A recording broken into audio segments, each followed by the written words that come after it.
Okay, I think we're live. I'm just going to wait for the feed and the video to catch up to make sure everything is going smoothly from what I can see.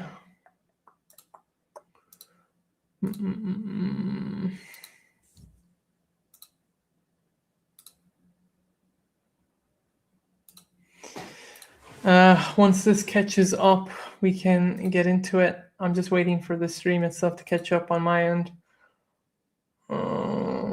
Okay, just give it a second.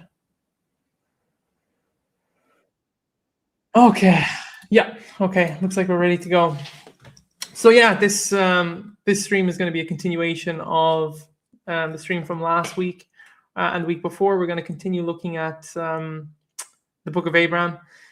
We had a guest last week, the same guest for the last 2 weeks, but just for anyone watching, the link is there.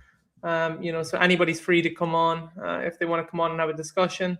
You're more than free to do so. Again, the approach here will be to continue with the video that we watched, which was essentially on the book of Abraham.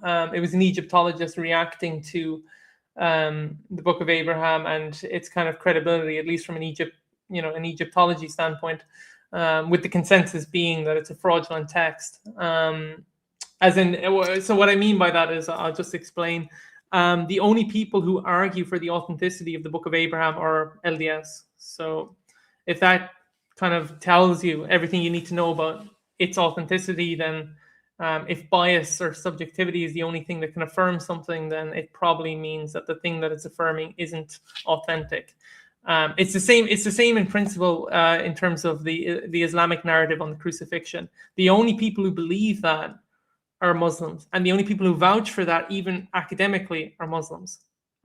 So that this is the argument, right? The only people that vouch, and I don't know why Mormons can't see this, the only people that vouch for the authenticity of the Book of Abraham are Mormons. There's no non-Mormon vouching for that. So yeah, let's continue with the video. And if anyone wants to come on, as I said, the link is there. Feel free to use the link and come on stream, and we can have a discussion. And yeah, I'd be happy to talk to you guys. So I'll get up the video. Let me just share this. Okay. Share screen. This one here. Okay. So we're going to continue with the video. We'll see what happens. So this is Dr. David Falk. He has obviously, he's a PhD in Egyptology. He's not the only one. I mean, there's a plethora of other guys as well. I kind of went through some of them last time with the guest that was on. But the point being that every single non-LDS Egyptologist that has looked at the Book of Abraham is in agreement that it's a fraudulent text. Let me just check the file that I had the last time. Boom. Yeah, this is the one. Just so if someone comes on, we can have the stuff ready to go. Okay. Yeah. So we have them here. So yeah, we'll continue with the video. I'll continue to react to it as we go on. But the debate here, in terms of if you're going to debate this, it has to be the accuracy of the text, because that's what would determine if it's something revelatory or not. If it's actually accurate.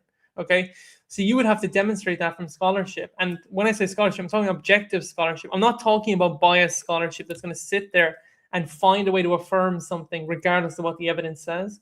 From a pure evidential standpoint, even as, kind of, to put it loosely, as Dan McKellen himself puts it, what does he say? He says, if you lead by evidence when it comes to the Book of Mormon, again, taking the example of the Book of Mormon, you cannot come to the conclusion that it's an authentic ancient record, okay?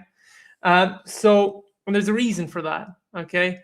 The same applies to the Book of Abraham. There's no academic argument you can make for its authenticity. And that's why, as I said, scholarship is unanimous that it's a fraudulent text, that it's nothing more than an invention on the part of Joseph Smith. So yeah, let's continue with the video and we'll take it from there.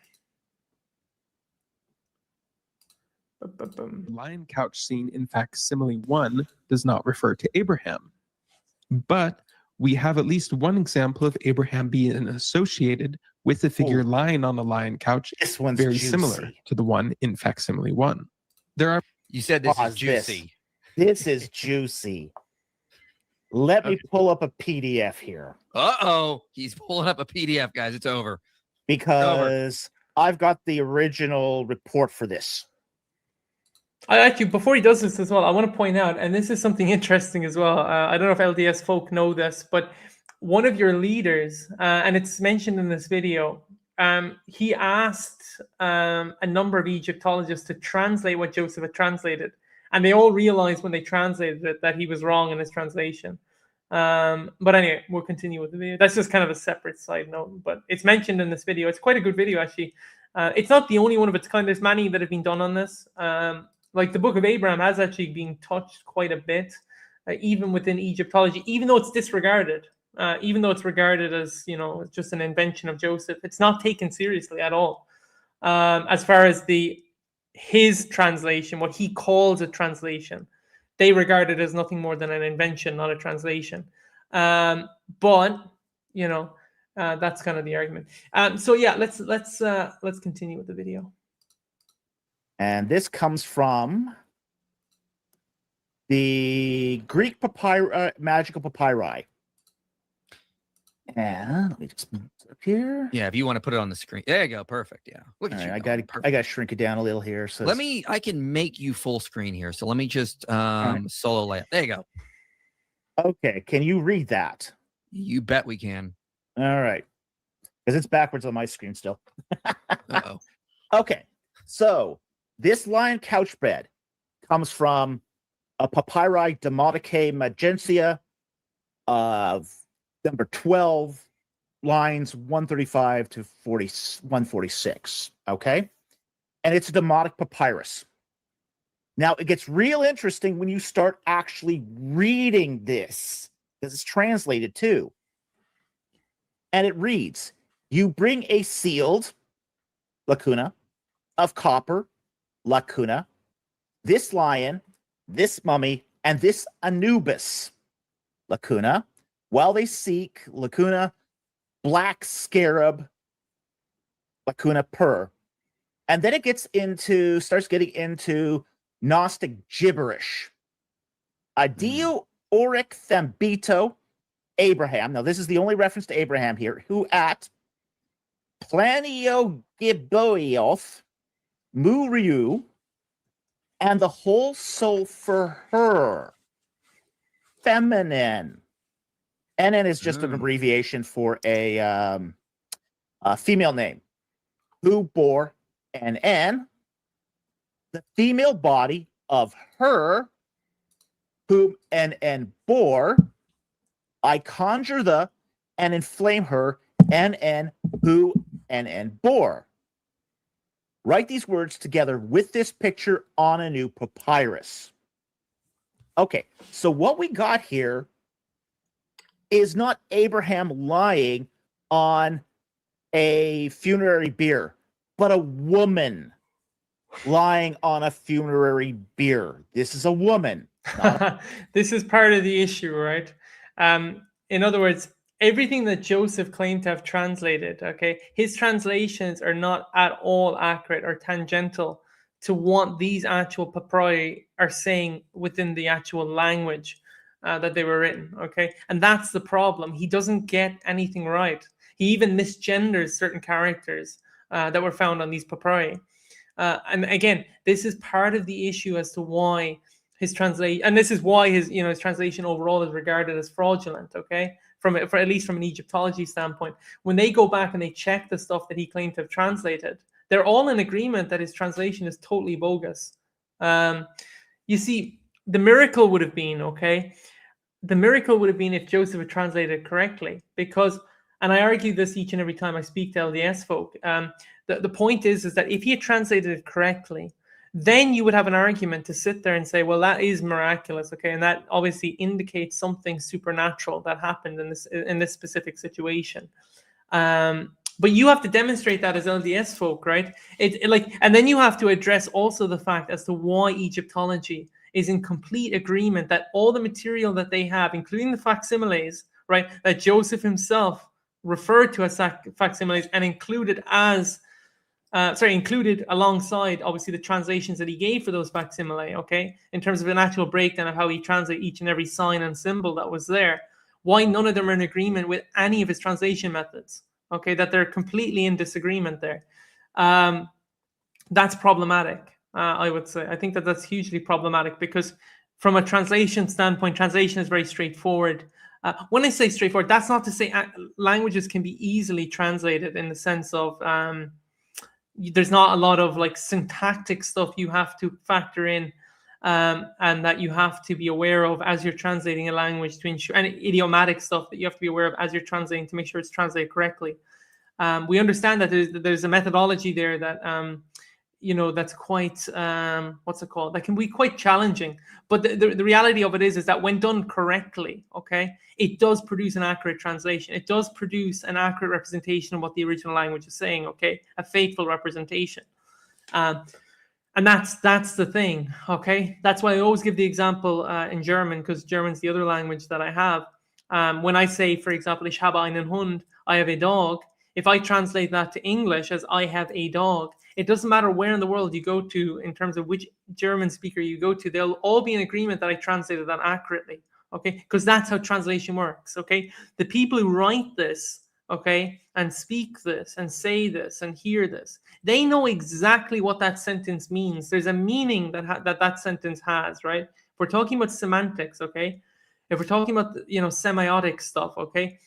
There's meaning behind this that's very clear, okay, and indicative of what the sayer, speaker, whoever it was, okay, that authored whatever is saying and what their intention is behind what they're saying, okay? That remains regardless, and that can always be translated in such a way that we can understand exactly what the intent of the author was, okay? The reality of it is that when all these Egyptologists come, non-LDS, and translate this and look at what Joseph translated, they're all in agreement his translation is bogus, okay?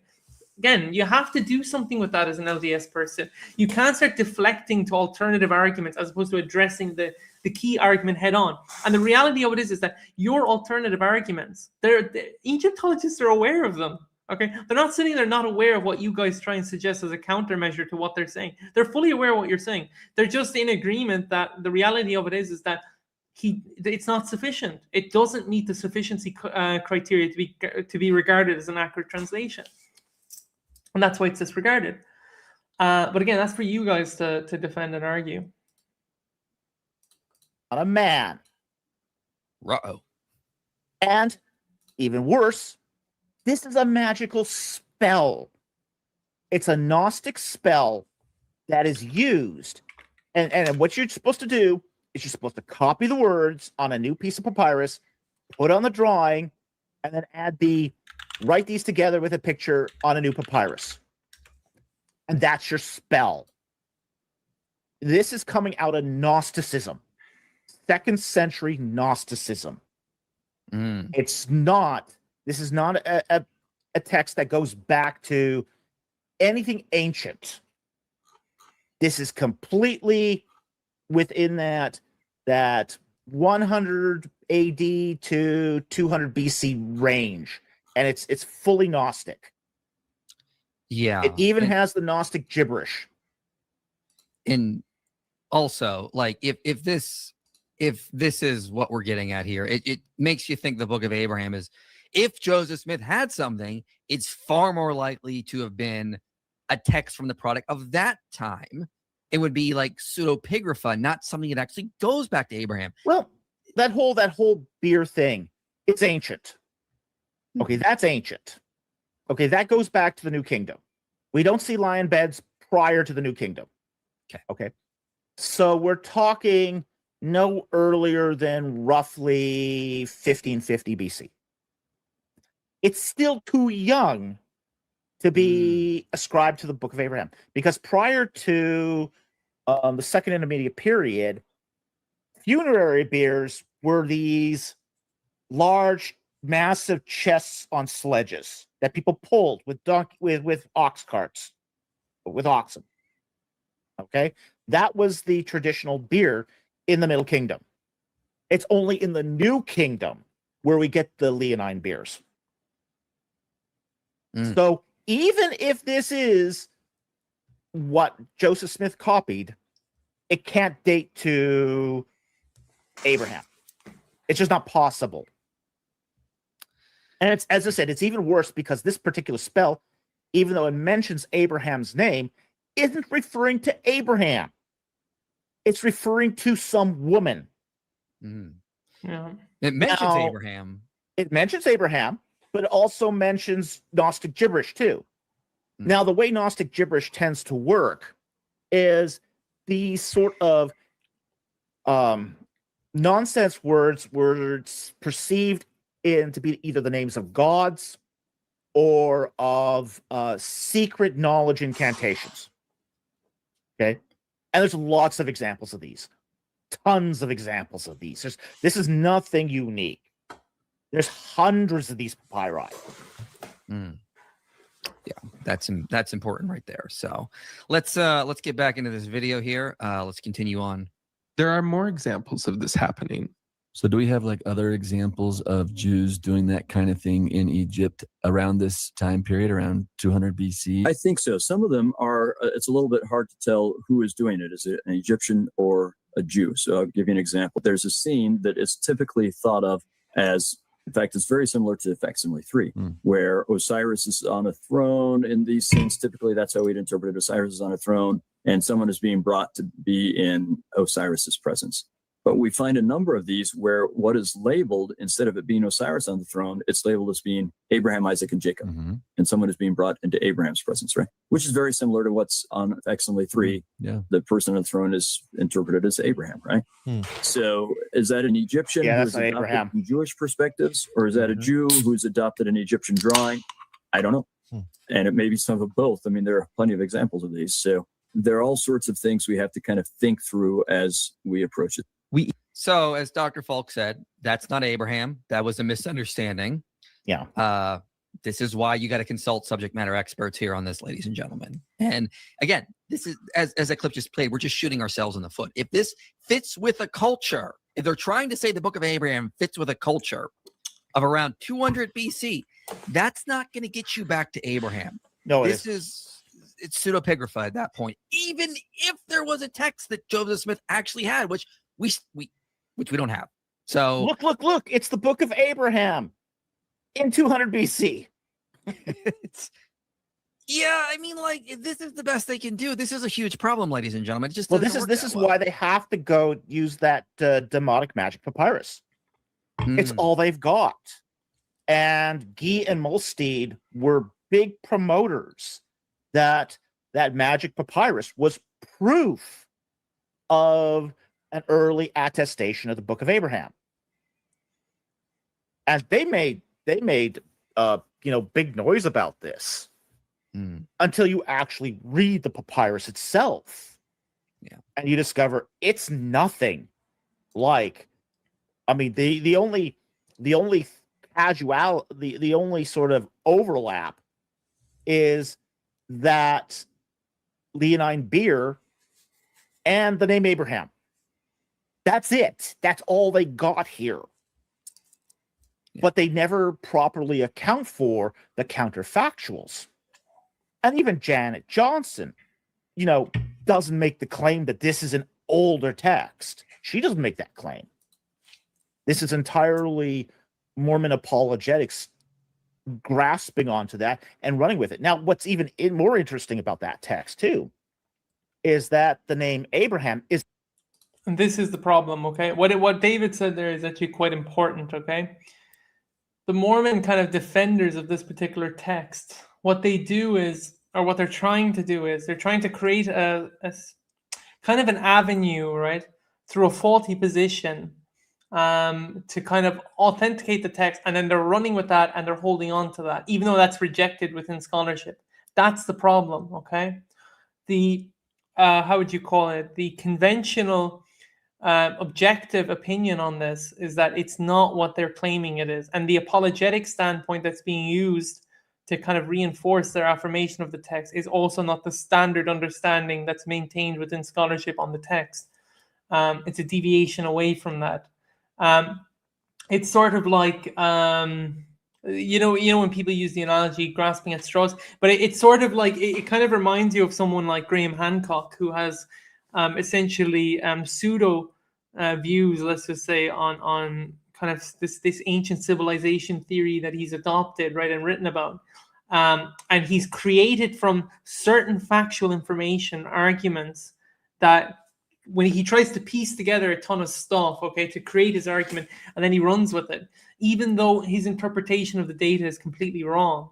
It's the same issue, right? You have to create an interpretation of the data. This is from the Mormon apologetic standpoint, that reinforces and supports the text in such a way that you can defend it. But the reality of it is that argumentation or that interpretation is not the standard interpretation that Egyptology holds to in regard to the text from an unbiased standpoint. And that's the issue. And that's the connection Mormons can't see. It's sad, but it is what it is. Because if you could understand that, if you could understand the implication of that this is not the standard interpretation, this is not the standard viewpoint, that your viewpoint is based on counterfactual data, then you would understand very quickly why it is that you shouldn't be upholding the text in the way that you're trying to. But anyway, we'll continue with the video. Is underneath the Leonine. Oh, and as I said, like for LDS folk watching, the link is in the stream. So if you want to come on and discuss, feel free. Latter-day Saint. Okay, do you want to come on and discuss? You're welcome to come on if you want to come on.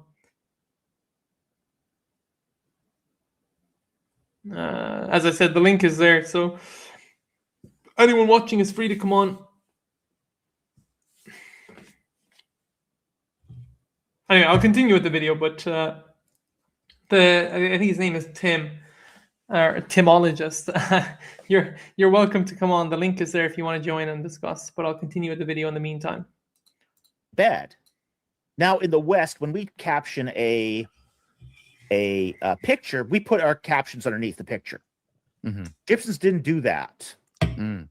They tend to put it above or beside. They don't put it underneath. Mm. When you go looking for a caption, you go look into either the top right or the top left corner, depending on which way the thing's facing. It's never at the bottom. Something that the Egyptians didn't do. So even their claim that, well, this has to be Abraham because it's underneath doesn't work. That's a good point. Good point. Let's play this next section here. But does all this prove that Joseph Smith gave an accurate 2nd century BC Theban explanation of the facsimiles? No. No, it does not. We don't even know if Joseph Smith intended to give the original meaning of the facsimiles in his explanations. Maybe he was giving the interpretation Jews in the area later gave for them. Yeah, the link is there. Or perhaps they were Smith's own inspired interpretation. Yeah, you can use like your audio, your mic, whatever, if you wanna discuss. You're free to come on and have a discussion. The link is there, so feel free to join and we can have a discussion.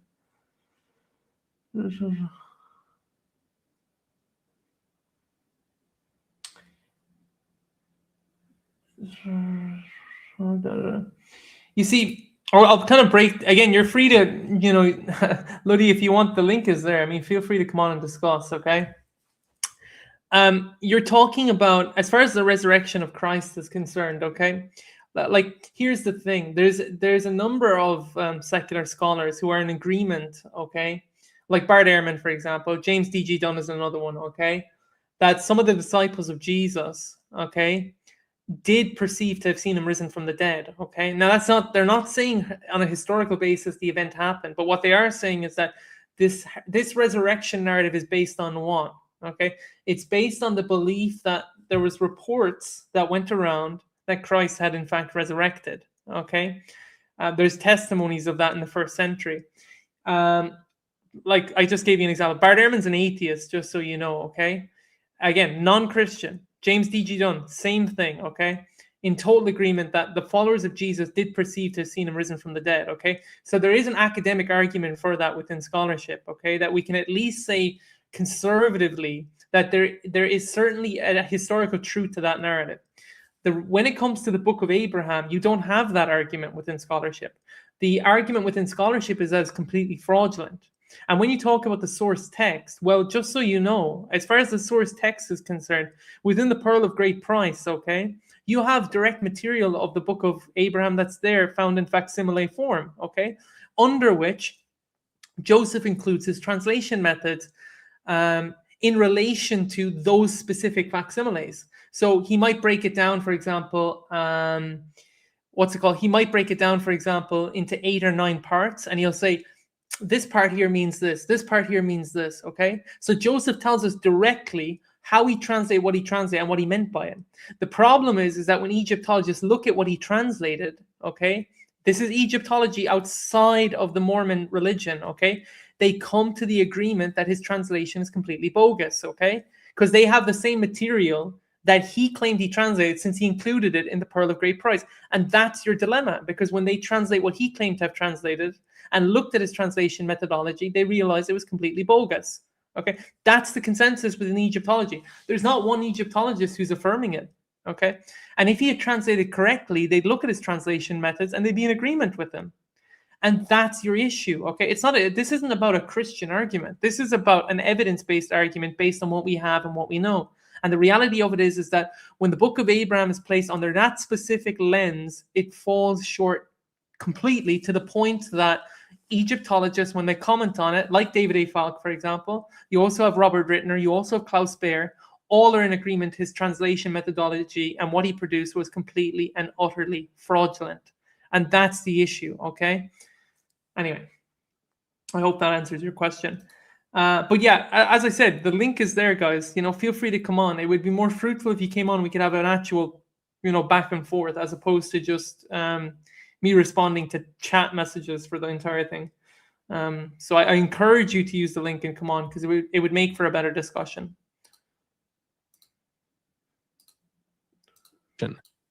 We just don't know. So Cameron and Latter-day Saints have to be careful not to overstate their case. So I just want to highlight, I think he's being honest. I mean, like, as best as they can be. It's just, this is still a huge problem, because if Mormons have to retreat into unfalsifiability land, like, why is this even called a translation in the Pearl of Great Price? It's not that at this point. I have huge problems with the way this is being presented, or the way Joseph Smith presented it. Don't call it a translation then. And if it's just this late Jewish interpretation, listen, even as I said, you're free to come on. No, this is the thing. Like, this is the point. I'm assuming your name is Tim, and I encourage you, Tim, to use the link. But the point is, okay, that if Joseph Smith was a true prophet, that prophetic nature, okay, that prophetic aspect of what makes a prophet, let's just say, there'd be an evidence to it, right? There'd be a reality to it, okay? Because even the Bible talks about testing prophets as they come and go, okay? The problem is that Joseph produced, at least from his, mindset and his viewpoint, what he claimed to be, okay, examples of prophethood. The problem is that when they're tested under the microscope, the conclusion from every non-LDS who looks at that is fraudulence. It's complete and utter fraudulence. It's sort of like, think of it this way, Tim, okay? If I produce a text, right, and I say, this is about this, okay? And I give you a timeline within that. Let's say I say it's dates to this particular dynastic period 2,000 years ago. Or sorry, 4,000 years ago, okay? And then I give you key details, and I give you kind of a detailed text, okay?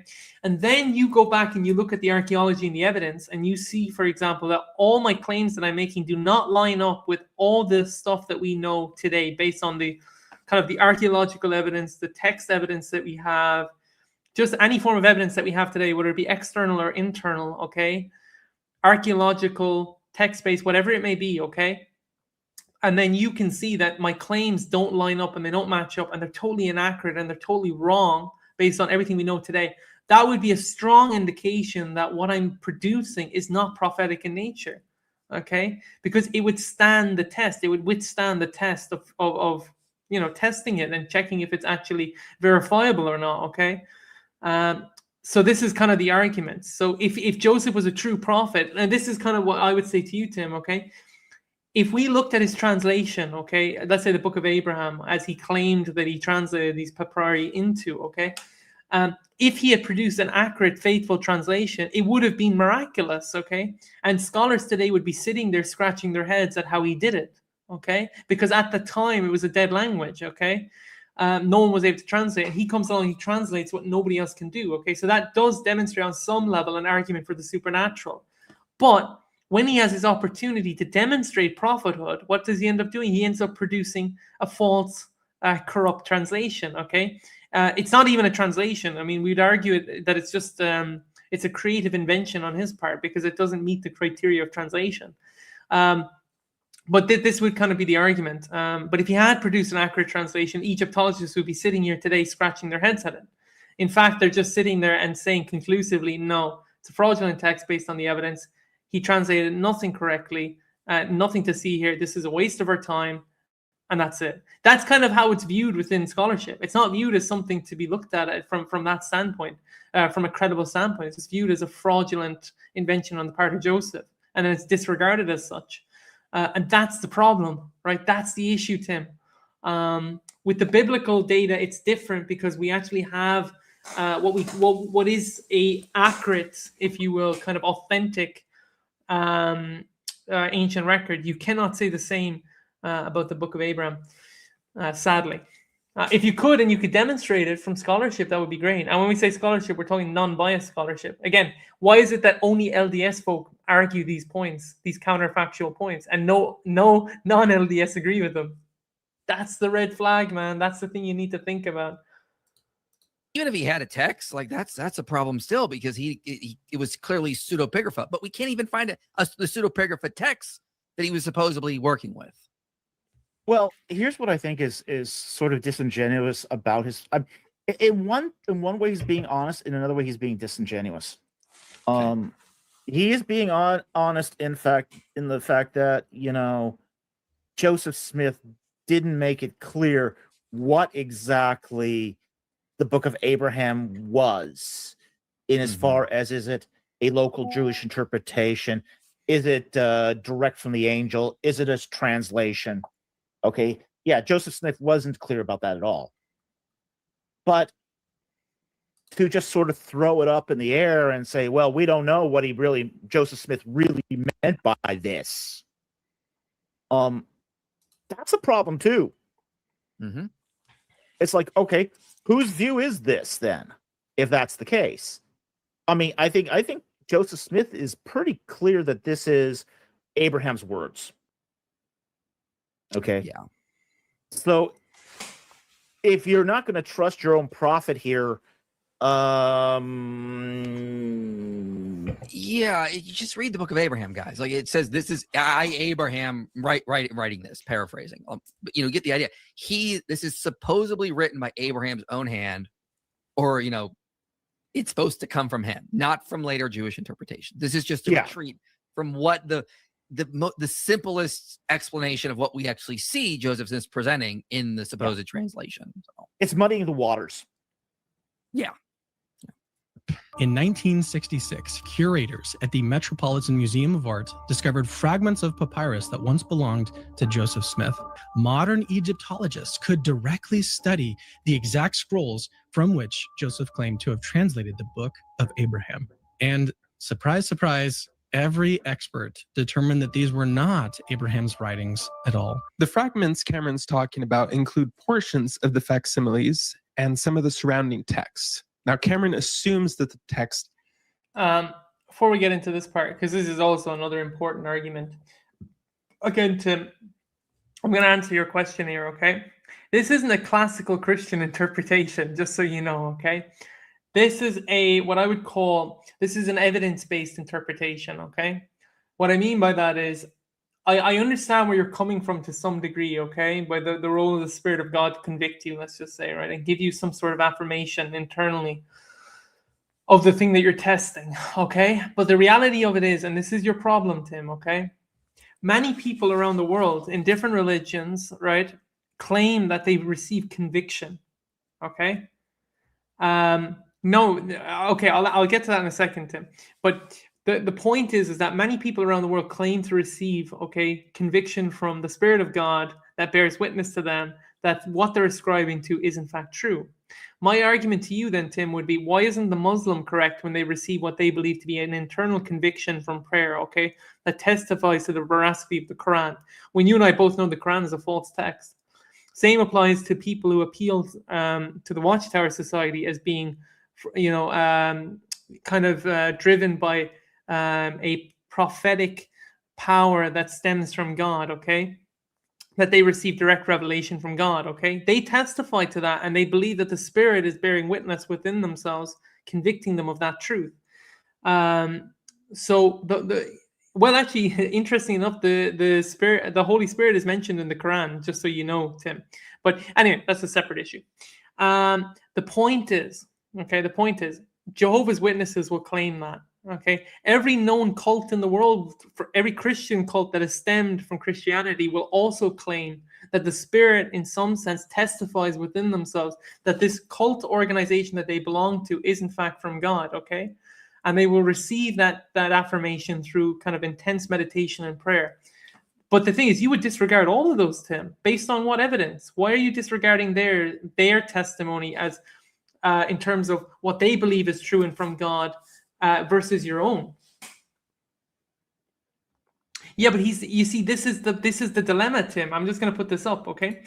But if he testifies of truth, why would he contradict himself, right? For example, right? Why would he testify to one person that Jesus is the Son of God and then testify to another person that Jesus is not the Son of God? That's a contradictory spirit, Tim. That's not the spirit of truth. Okay, so you see the dilemma. If he's the spirit of truth, he has to be consistent in what he's saying. He can't make a claim and then contradict himself to another person, okay? Because he's not being consistent. He's making two counter, he's making kind of polar opposite, dichotomous claims there that are completely in disagreement with each other. Oh, Tim, there are organizations out there, okay? Like, I'll give you an example, okay? There's one in I think it's in either North or South Korea. This was an organization that was formed, I think, back in the 1960s, okay? And listen to this, okay? They claim to be a Christian organization, okay? The Spirit of God, for them, bears witness that the true Son of God is, in fact, the leader of their church. Okay, it's either in South or North Korea. I'm going to look this up now. Hold on, because I want to get your take on this, Tim. And then also, Tim, the Watchtower Society, right? Is the Watchtower Society from God? The Jehovah's Witnesses, who claim that Jesus is the Archangel Michael, okay? And they believe the Spirit of God is testifying to them the veracity of that claim? Oh, you see, the problem is now, Tim, you're actually proving, this is why to study Scripture is so important. Well, now you're actually closer to Sola Scriptura than you are to Mormonism. Because what you've done is you've now given precedence to the revelation from God to test what it is that you know and what you see and what you perceive on a daily basis to understand whether it's from God or not. Okay? Now, here's the thing. If you apply that metric of testing, okay, to Joseph Smith, okay, and to the Book of Abraham, you'll see very quickly that neither are from God. Okay? Because now you're going down, you're getting closer to what is an evidence-based approach. You're actually agreeing with me now, Tim, which is good. But you now need to put that into principle. You need to practice that. No, you can't, Tim, don't backtrack. Stay with me. You were with me a minute ago. This is why Scripture study is so important. That's the point, okay? Because you need to give precedence to where you can verify whether these things are true or not, okay? Anyway, let me just get the cult for you. I think it's South Korea. Christian. Oh, Shenchonji, that's the name. Just for those who want to check this out.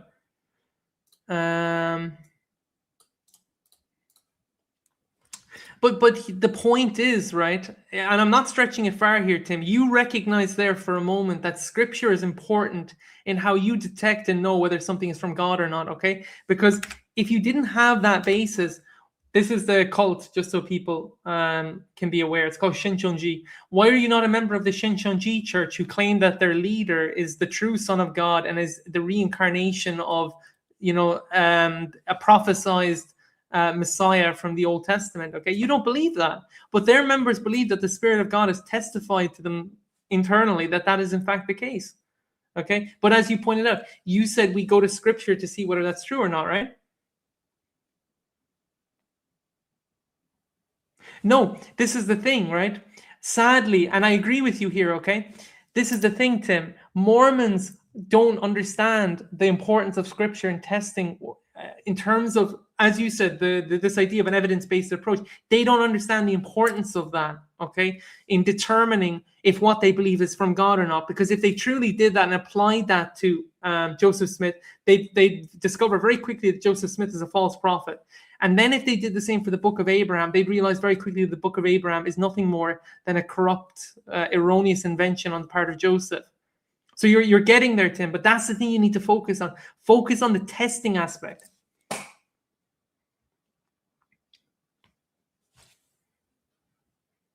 But the problem that you have, Tim, as a Latter-day Saint, is that the Book of Abraham and the Book of Mormon and Joseph's theology is all contrary and contradictory to what the previous revelation says.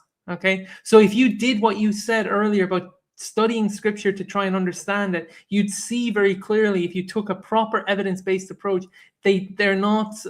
There's no continuity between the two. They don't line up. But here's the thing, Tim. If you disagree, you have to prove it. Prove how they line up. Okay, prove that. You'd have to prove the Book of Abraham as being authentic when every Egyptologist disagrees, okay, as far as non-LDS. But who contradicts my interpretation? Mormons? But that's a biased approach, Tim. Have you ever checked what non-Mormons say about the Mormon Church in terms of their experts? Like, what do not? For example, if you take Egyptology, okay. Yeah, and this is good, okay? This is my recommendation to you, Tim, okay? When we talk about Egyptology, we have experts, okay? Yeah, let's focus on the standard works here for a second, right? We have experts, Tim, okay, that can, for example, when it comes to Egyptology, that can translate these ancient languages and determine whether Joseph's translation is true or not, okay? The point I was trying to make to you, and this is what I want you to do in your own time when you get the chance, okay? Look at what the expert Egyptologists who know the language and have translated the language say about Joseph's translation. So look at the works, for example, by Robert Rittner, okay? You have David A. Falk in this video talking, who's also an expert Egyptologist. You also have someone like Klaus Baer, for example, okay? There's a ton of these guys that have commentated, okay, on Joseph's translation, okay, and they've done a quite a deep, in-depth analysis of what he claimed was the Book of Abraham, and the agreement that they came to was that his translation was completely false. Same applies to the Book of Mormon, same applies to the standard works in general, and same applies to Joseph's interpretation, his understanding, and his theology, okay? There's a complete discrepancy between all of it, okay? It doesn't work, it doesn't fit together. Okay, it's Mormons have to make it fit together in order to harmonize the fact that Joseph wasn't at all in agreement with what anything came before him said, or along those lines. Yeah, but it doesn't. But how can you know then? How can you know, Tim? Like when it comes to the Spirit of God, if it's testifying to you, whether he's testifying correctly or not? It's not about being a fool. One second, guys. It's not about that, Tim. It's about testing things, mate, man. You need to test things.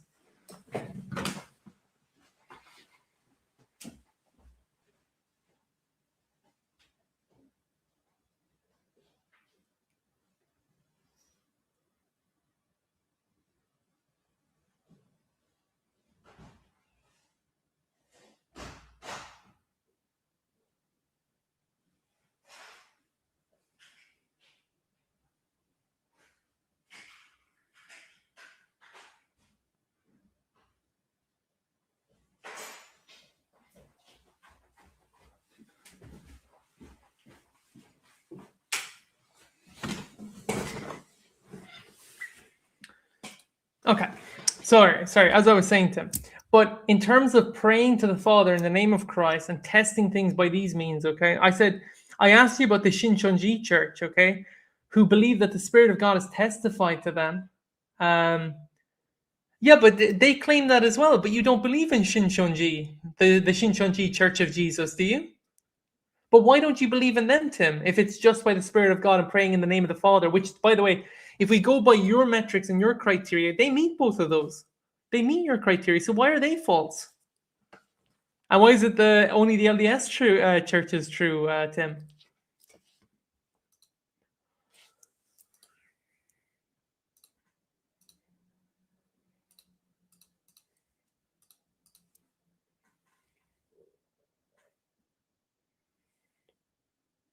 But see, that's your dilemma, Tim. Why are they false and your church is true?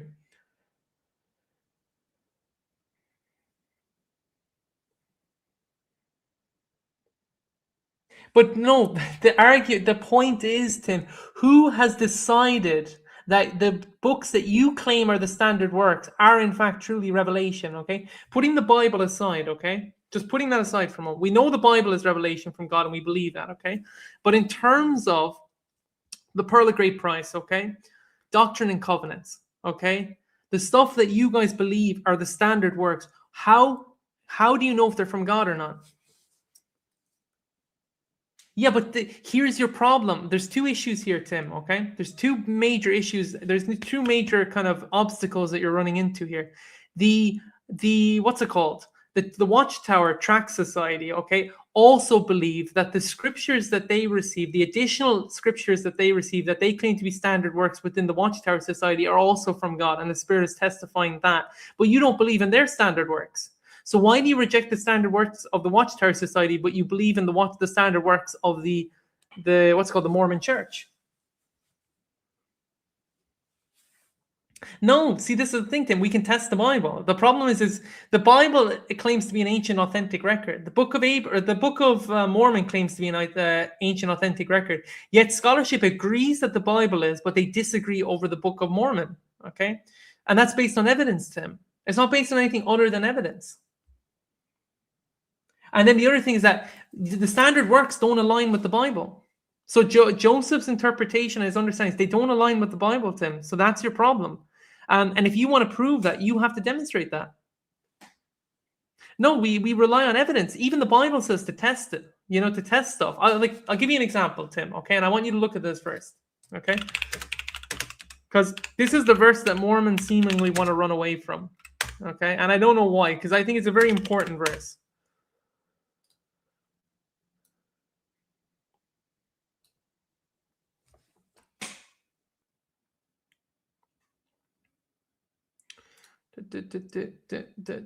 Okay.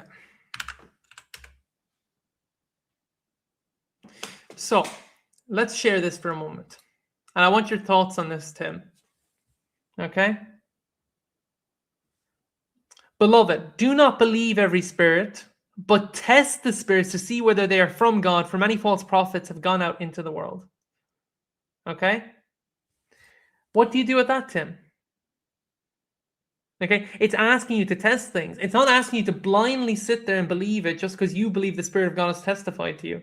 If that's your approach, okay, Tim, then why not be what's it called? Why not be a Jehovah's Witness, right? Why not be a member of the Shincheonji Church of Jesus? Okay, all these occult churches that exist that claim that they have standard works and additional texts to coincide with the biblical revelations. Okay, the biblical revelation. Why don't you believe that? Yeah, exactly. That's a good point. Okay, how do you test the spirits, right? You test it on the basis of evidence, right? In terms of the data that we know, okay? The data that's concrete that we have today, the objective facts that we know today, right? And you have to see if things line up, okay? If they're what's the word for it? If they're harmonious with one another, okay? The problem is that all these additional information and text that exists out there that these cults have created and incorporated into what they claim to be their standard works, that's where the breakage is, okay? Because they don't line up. They don't fit together, Tim, okay? They don't fit together. When you test them against each other, okay, and you see whether they line up or not, you find yourself in a dilemma, okay, where ironically they don't line up, okay?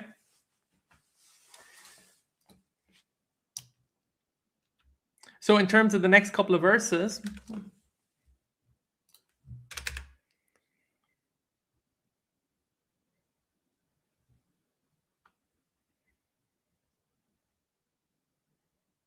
so do you meet that criteria? This is the question you have to ask yourself. Is your prophet claiming that?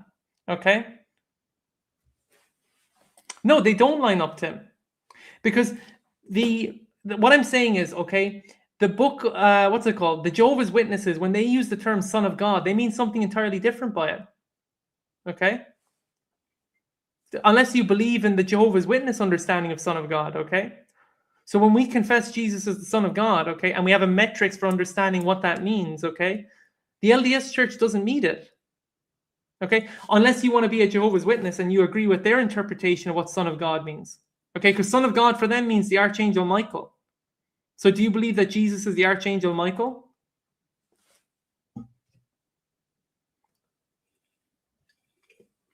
That's the question, Tim. Do you believe that Jesus is the Archangel Michael?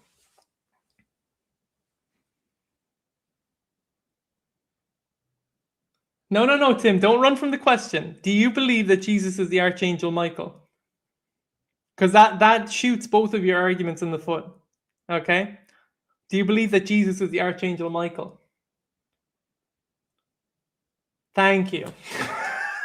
And now you're proving my point, okay? So how does the LDS standard works line up with what we have in the biblical data, okay? My argument is it doesn't, okay? It completely falls flat, okay? Because this is the problem. The LDS understanding of Son of God is a false understanding of Son of God, okay? No, you have to understand the Old and New Testament are written in what languages, okay? The New Testament is written in Koine Greek. The Old Testament is written in Hebrew and Aramaic, okay? So when you look at that, okay? Oh, look, Tim, I'll gladly prove it, okay? But if you want to prove it, you come on stream and we have a discussion, okay? It's as simple as that. If you come on stream, I will gladly prove it to you, okay? I'll prove to you why your interpretation is false and why what's called the biblical interpretation that scholarship, by the way, affirms, okay, based on the evidence that we have, is in fact true. So if you want to have that discussion, just so people know, and this is my challenge to Tim, and it's a challenge to anyone who wants to have a discussion like that, go to I've pinned it to the top, but the link is there for you to come on and we can discuss. Oh, I know your interpretation. You believe that according to your theology, okay, and I can prove this to you, okay, what's it called? Jesus is he's the brother of Lucifer, right? Now, here's the thing. That's not biblical, okay, because according to the Bible, Jesus created Lucifer. So you see where your issue is going to be, okay? If you're talking about Jesus as no, that is very much so correct, and I'm going to prove it to you, okay? That is correct, and I'm gonna prove it to you as well how some of your church leaders, okay, and then this is where it comes from, okay, believe that God the Father had a physical body and was a mortal man and became God, okay, and this is a consequence of that theology that Jesus has to be the brother of Lucifer since he was created as a consequence of this celestial process that took place between Heavenly Father and Heavenly Mother. Your church leaders believe that, Tim. So do you know that, or are you totally unaware of that?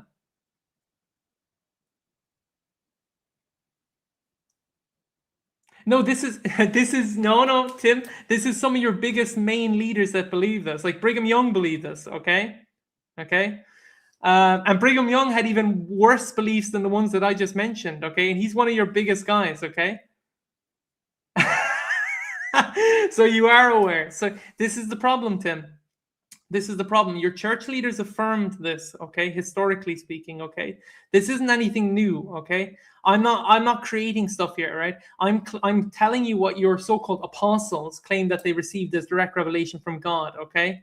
And they talked about this in their works, okay? In the stuff that they produced as during their time as an apostle of the church, okay? When they served as the leader of the church, as the successor of Joseph after the time of Joseph when he died, okay? And this is a consistent pattern.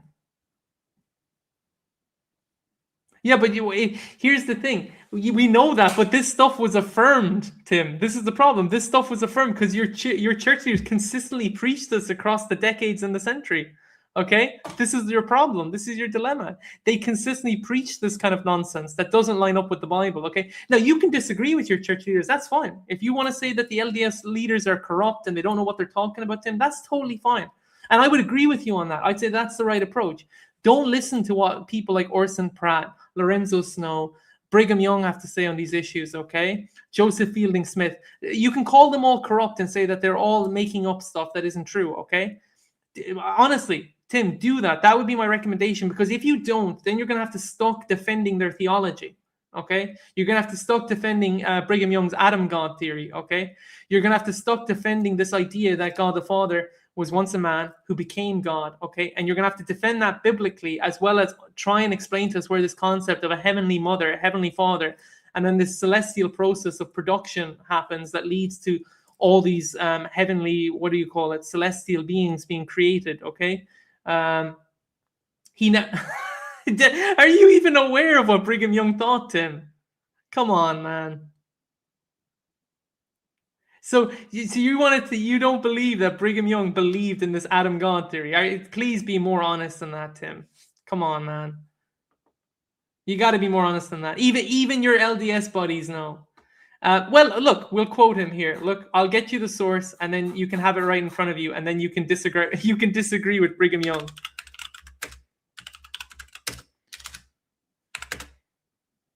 I'm gonna get it for you here, Tim. Okay.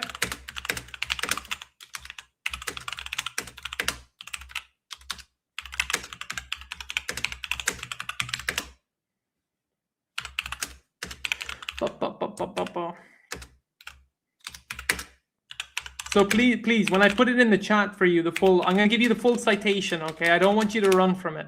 I want you to go read it and address, deal with Brigham Young. If you want to reject Brigham Young, that's fine, okay? That's fair enough.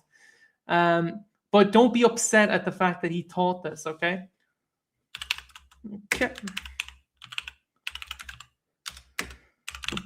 Let's see.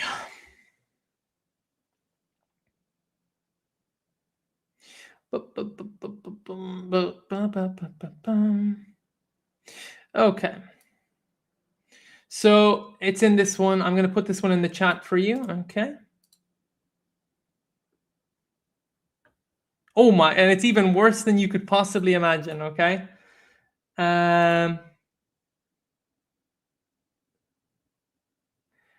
No, but this is the thing. This specific source, okay, just so people understand, okay, this is viewed as his actual teaching. So, like, no one's sitting there disagreeing with this, okay? So, unless you want to throw out all of this and suggest that, unless you want to suggest that all of it's not true. Oh, and by the way, just so you know, okay,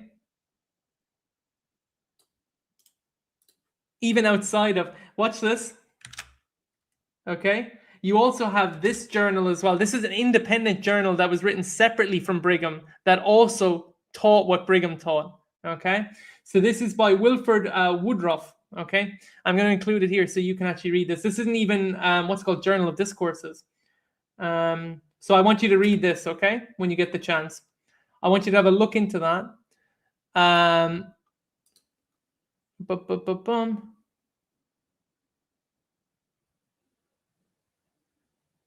You also have this one as well.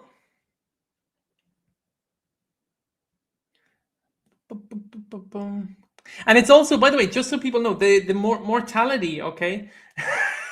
He's panicking now, doesn't make it doctrine.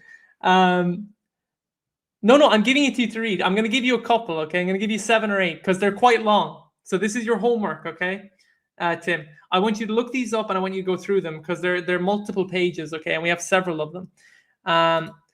But you also have this one as well, right?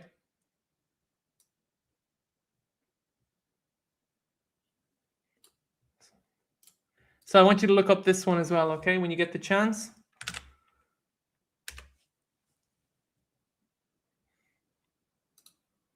And the author for that. I'm just going to give you the author as well. Okay. So the point is, Tim, this has been consistently taught within your church by different leaders. I just explained it to you, Tim. I don't know what you're not understanding.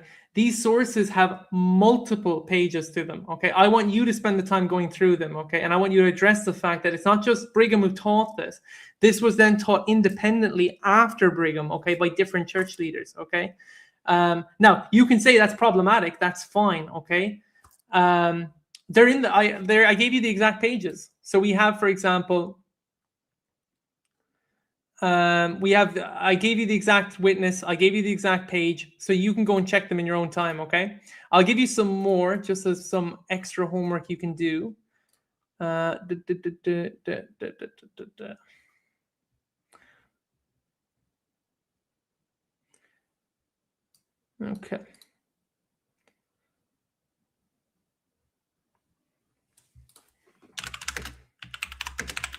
One second. I'm going to give you a list, okay? I'm going to make it a list for you to make it even easier for you.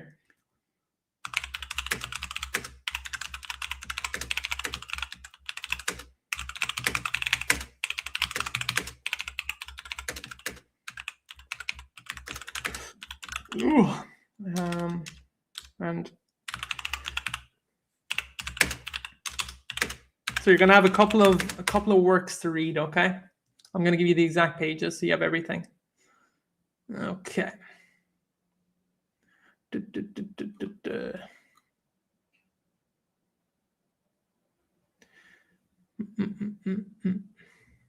So for the Woodruff one, okay?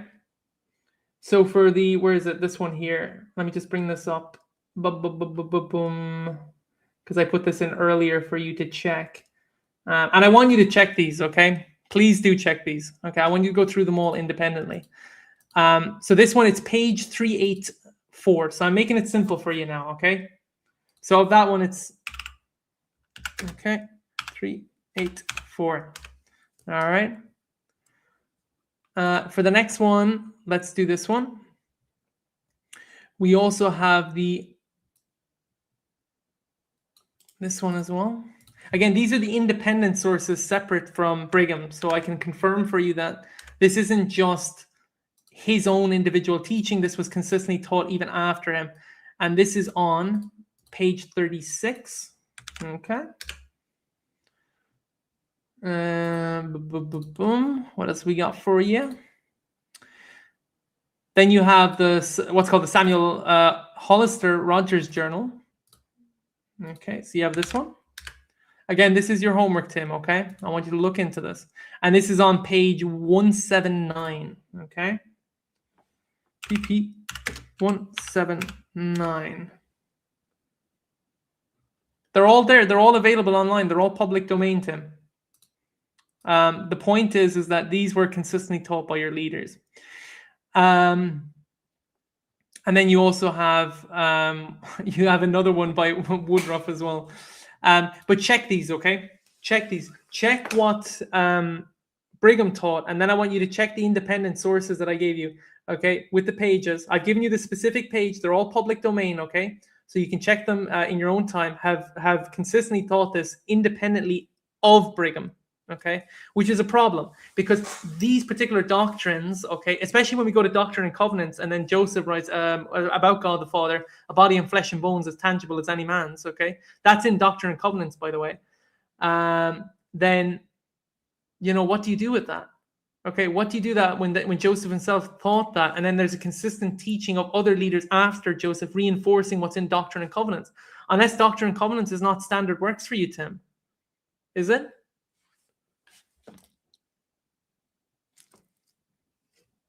Do you believe Doctrine and Covenants is a standard work, Tim, or do you reject it alongside your other leaders' works, which you seemingly don't agree with?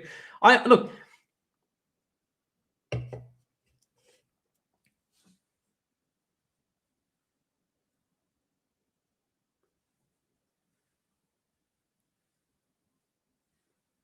So yeah, but here's the problem. You then have, okay, as I said, Doctrine and Covenants, right? I think it's in 130, if I'm not mistaken. Joseph teaching that God the Father had a flesh and bones as tangible as any man's, okay? Yeah, okay. And then it's like, where does Brigham get this understanding of and develop it from? He's developing it from a baseline that Joseph had already made clear, okay? And then you have a development of that across all these different leaders who introduce different things, okay? That's where the problem lies, because here's the thing, right? Even if we start, right, with the most primitive understanding, right, separate from, this is why I don't believe in your prophetic traditions, because your church leaders all contradicted each other, okay, with different beliefs, okay? He taught very clearly what he meant. Well, which source do you want to quote, by the way, Tim? But anyway, the reality of it is that he taught very clearly what he meant.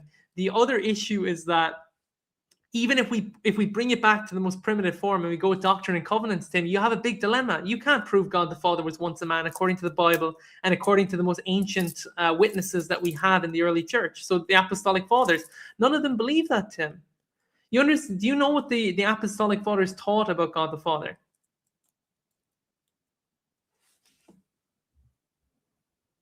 Father Adam is a reference to God the Father. That's you're getting closer, Tim. You're getting closer to teaching like Brigham Young now.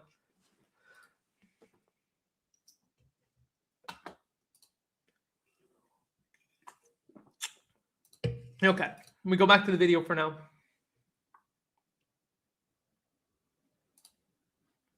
There you go, Tim.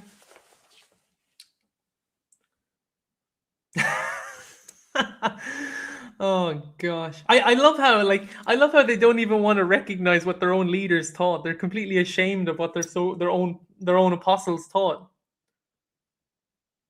No, but Tim, look at what what's it called? Look at what Minute Movie Review is saying. Okay, this was clearly and consistently taught within your church. I mean, if you want to disagree with him, that's fine. But Minute Movie Review's claim here is based on the evidence. Okay, it's well documented by your church leaders. Okay, and this is the other issue with Mormon doctrine and why you can't trust in it. They were all conflating different views and they were all contradictory with one another. Okay, they were all developing different aspects on top of what someone else said, or changing certain aspects of what someone else said. They were never truly in agreement with one another, and that's why the church went back and forth between different understandings. Okay. I asked you to come on live. This is just so people know. I asked him to come on live and he didn't come on. Well, then use the link, Tim. The link is there for you to come on, okay? I mean, look, you can call someone a coward if you want, okay? That's your opinion. But the reality of it was that you were asked to come on live and you said, I would rather type. I mean, that's your position, okay? I asked you to come on live and you didn't want to do it. The sources were given to you, Tim. They were provided. I gave you the full citation. You can go and check them. I gave you the book and I gave you the page and I gave you the author. I can't be more clear in the sources that I'm giving you. You can test them. Well, if you're here live, Tim, use the link. Use the link. Come on and we can discuss, okay? If you don't want to come on, that's fine, okay? If you want to sit there and just type away, that's okay. As I mentioned, Tim, these are, these are sources that go on for pages and pages and pages, okay? I'm just giving you extracts, and I'm making it easy for you. I'm giving you extracts from them. I'm not even giving you the full source to read, okay? So check what these leaders taught. And as Minute Movie Review said, this is well documented, Tim, within your church, okay? No, what we're saying, Tim, is that you have the opportunity to use the link and come on live and have a live discussion. And for some reason, you're inventing a reason or excuse not to do it. That suggests everything about your standpoint, okay? When someone is telling you they're willing to have a one-on-one discussion with you and you won't come on. But you're not here, Tim. The link is there. You're too afraid to hit the link, it would seem, okay? The link's there for you to come on, and for some reason, you just don't want to hit it. That tells us everything we need to know, Tim. Ah, okay. So conveniently, you have children running around. Ah, okay. Okay. You prefer typing. Of course you do, Tim. We believe you. Of course, Tim, we believe you. Don't worry about it, Tim. We believe you. Anyway, the link is there, by the way, guys, for people who want to join. If people want to join and have a discussion and have an honest discussion, okay? Yeah. So, and when it comes to sources will be provided. They'll be putting the links for people to check.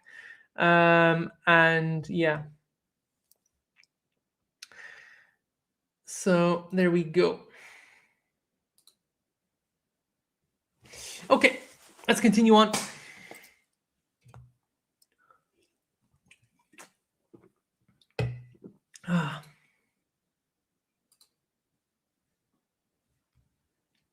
Oh, I'm willing to talk about anything with you, Tim, if you hit the link. But as you said, your children are at home, right?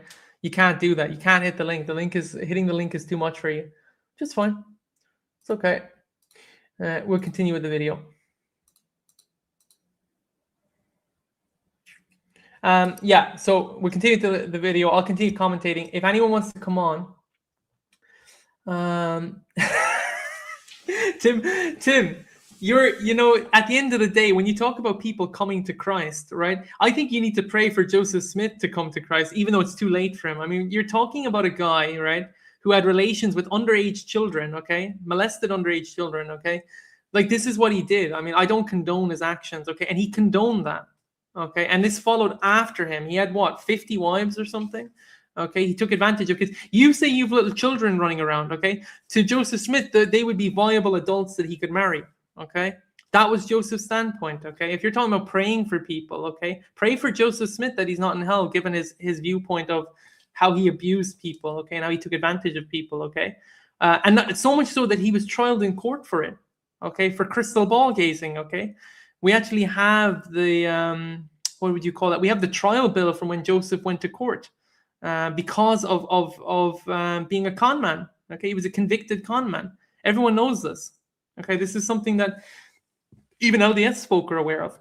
But anyway, let's continue on.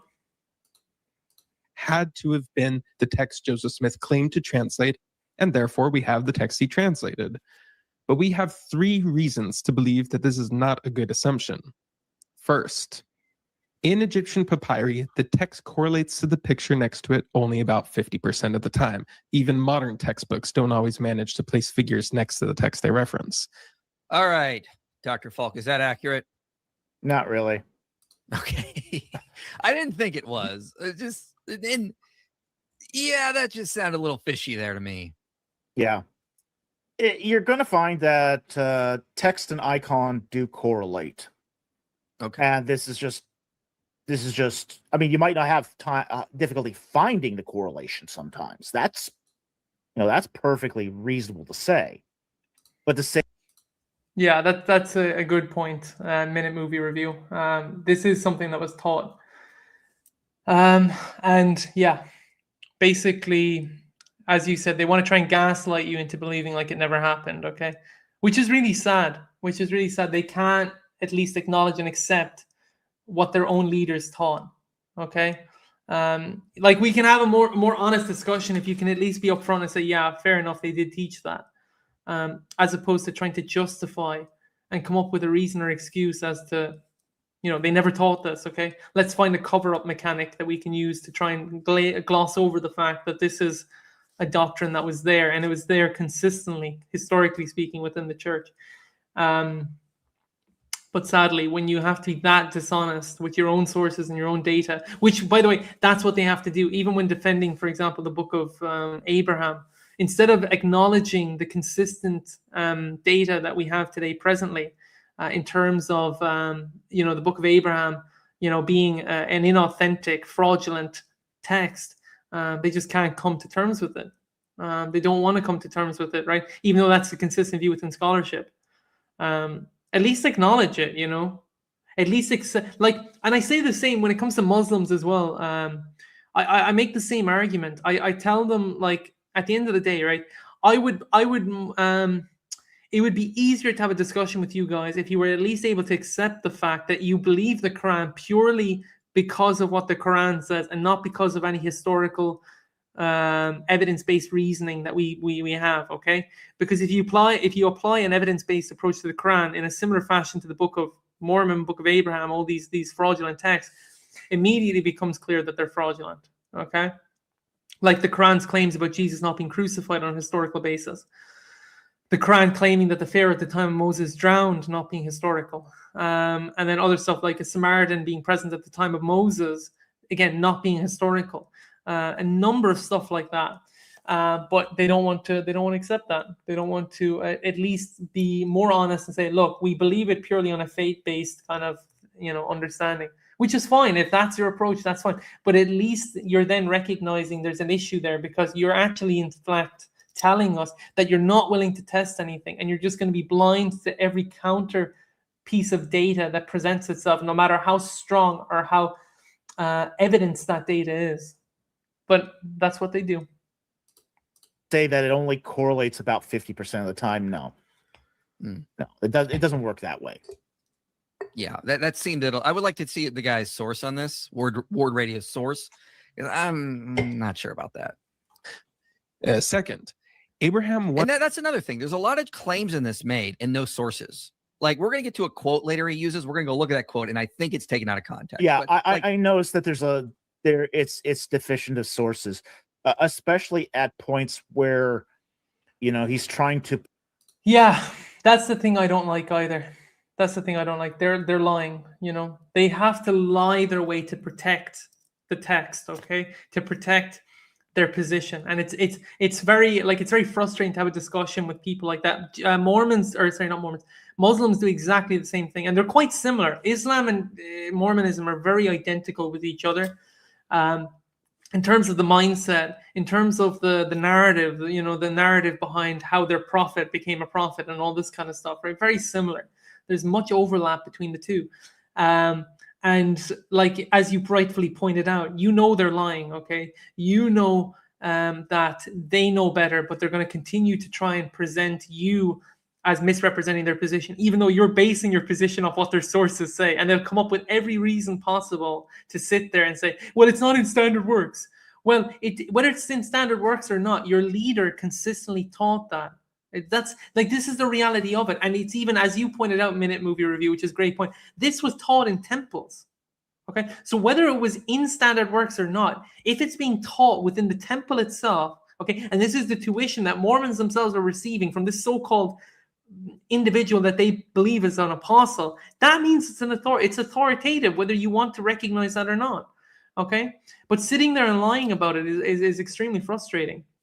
Same with the when they try and do apologetics. Like I remember I asked the guy once, about the what's it called? About the early church fathers. I asked, was there any single apostolic father who taught that, God the Father was once a man? And they said something like, well, you could implicitly extract that or extrapolate that from their teaching. And I said, where? And this was their response. I don't have it right on me right now. Well, that tells me everything I need to know. I mean, like, if this was a thing that was consistently taught, it's very easy to find it. Okay. And then this is the issue. Like, when you try and line up with what, the stuff Joseph was talking about and their leaders were talking about with the Bible and with the earliest witnesses that we have to the Bible and what the Bible was saying and how the Bible should be interpreted, i.e. the early church fathers, okay? None of them are in agreement with Joseph. From their standpoint, Joseph is a complete heretic. So, you have that. Prove that Joseph Smith got things right. Mm-hmm. Yeah. And some of the stuff was incredibly difficult to look up if it had not been for, say, work I'd previously done. Yeah. And that's important. Like, we need actual sources. Like, you and I, we try to put sources in our videos or in the video description when we can. Like, there's just not a lot here. Second, Abraham 1:12 says, I will refer you to the representation at the commencement of this record, which suggests the picture and the text were not next to each other. Third, perhaps the strongest point, is that witness accounts agree that the book that's of just Abraham taking Joseph's word for it here. Mm-hmm. Yeah. We're taking Joseph Smith's word that it wasn't beside it. Yeah, it's another one of those claims we need actual evidence for. Like, what do we got? We just go on his expertise opinion. I'm not willing to take. We're not next to each other. Third, perhaps the strongest point, is that witness accounts agree that the book of Abraham was on only one of the rolls of papyrus Joseph purchased. It is estimated that we only have about 2 to 3% of the papyri originally in Joseph's possession. So it's convenient for Cameron to assume we have the exact papyri Joseph translated, but chances are we probably don't. Okay, this was fishy to me too. Special pleading. Yeah, or do we ever have any examples where like we have a Egyptian papyrus and there's an image on there, and another scroll is the text that explains the image? Like, No. yeah, like he first said this was kind of like a shifting of the goalpost. It seemed like first he says, Yeah. well, sometimes the text isn't right by the image. Okay, fair, but on an entirely different scroll? Really? Like now we're really special pleading. Yeah. This is special pleading.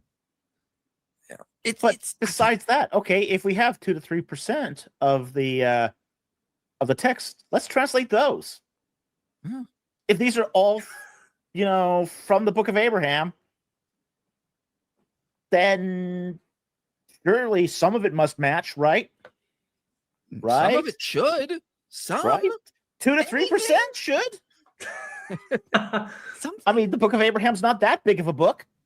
And then my other question is, why didn't Joseph Smith translate the rest of these scrolls? Like, he apparently had this special gift. Yeah, this is the other thing as well. Even if you were granted the 2 or 3% special pleading argument that they try and use, this 2 or 3% is completely false anyway, so it doesn't even help the case. So trying to even shift the goalpost doesn't work, because if you limit it to what we do have, as you claiming, let's just say at least that is part of the Book of Abraham, that part that you're claiming is part, even if it's a minor part or an extremely minor part, none of it lines up with the Book of Abraham. So it's completely false and inaccurate. Like, why did he only translate the Book of Abraham? And they go, well, the other scrolls. I mean, like, I feel like if you're a researcher, you're an historian, you're interested in truth, you're going to go for anything.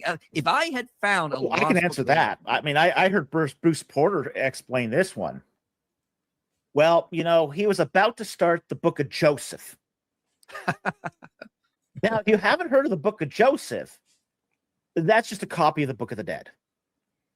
But Joseph Smith had not yet gotten to translate the Book of Joseph because he was martyred with a gun in his hand. I see. Got us. So he didn't have time to translate all the scrolls because he was killed. Yeah, and it's kind of a cop out. I mean, like, maybe, but then again, this is a problem here. You can posit that, but notice what Mormons are doing. We have to keep positing more assumptions to rescue this whole Book of Abraham theory. We keep making this whole Mormon theory ad hoc. Well, what about this? Well, maybe this happened. Well, what about this? Well, maybe this happened. How many assumptions are we going to pile on before we go, this is just a huge violation of Occam's razor? It's simplest to say that Joseph Smith was just wrong. And I bring that up because when you and I did Exodus Rediscovered, we made sure to put in there, listen, we're arguing this is the most parsimonious explanation of the data. Other models are going to be more ad hoc than ours. We don't get that with the Book of Abraham. We get their model being far more ad hoc than the simple explanation that he was just wrong. I'm sorry, Mormons, but that's how it comes across. Well, there's another issue too when we talk about, say, the structure of the Mormon Church in general, is that divine revelation didn't stop with Joseph Smith. Yeah.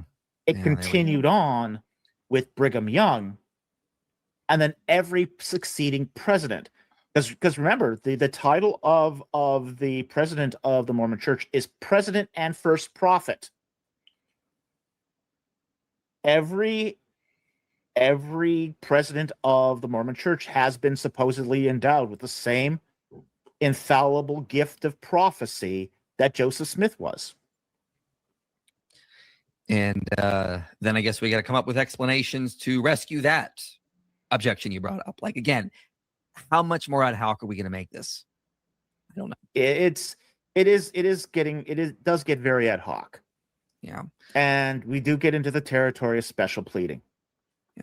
Now, I did skip over a section here because it's something he brings up. Trent Horn, he just brings up definitions of monotheism. I just didn't feel like it was relevant for the topic of this video, so moved ahead a little bit here, just letting everyone know. Human preexistence is not foreign to the Bible either.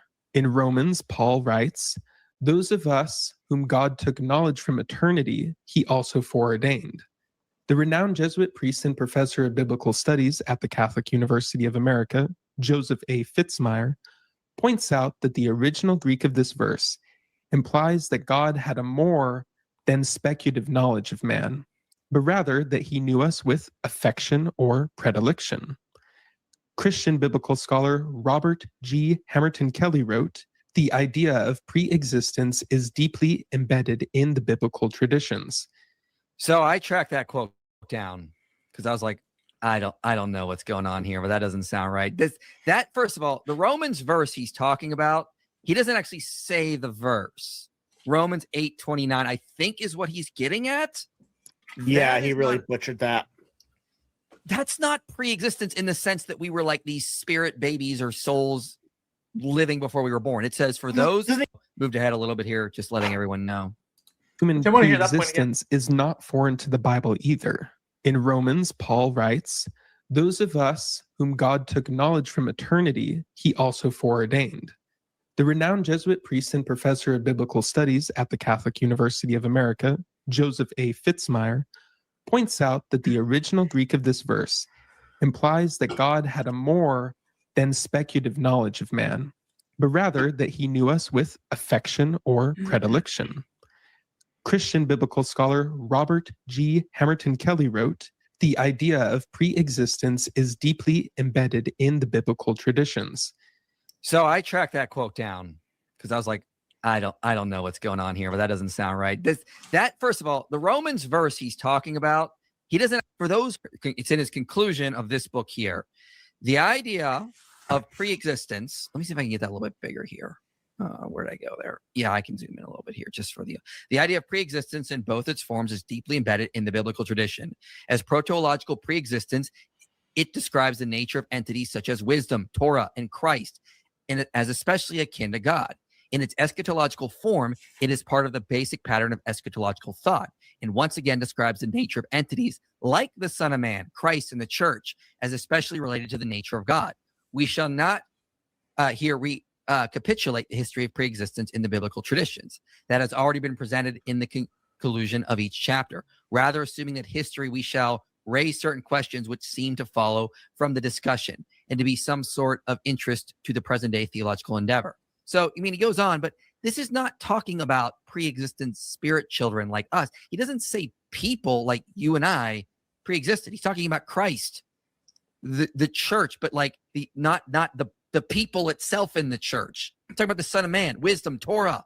That's what he's referring to. This seems to be like a quote mine. Mm-hmm.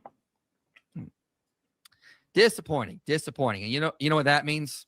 Ladies and gentlemen, we got him.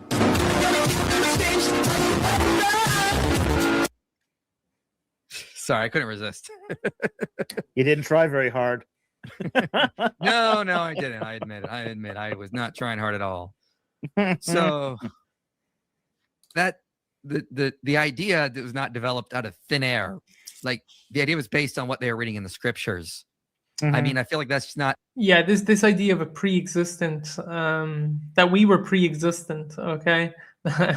in terms of how the LDS Church has presented it, is not something biblical or historically biblical.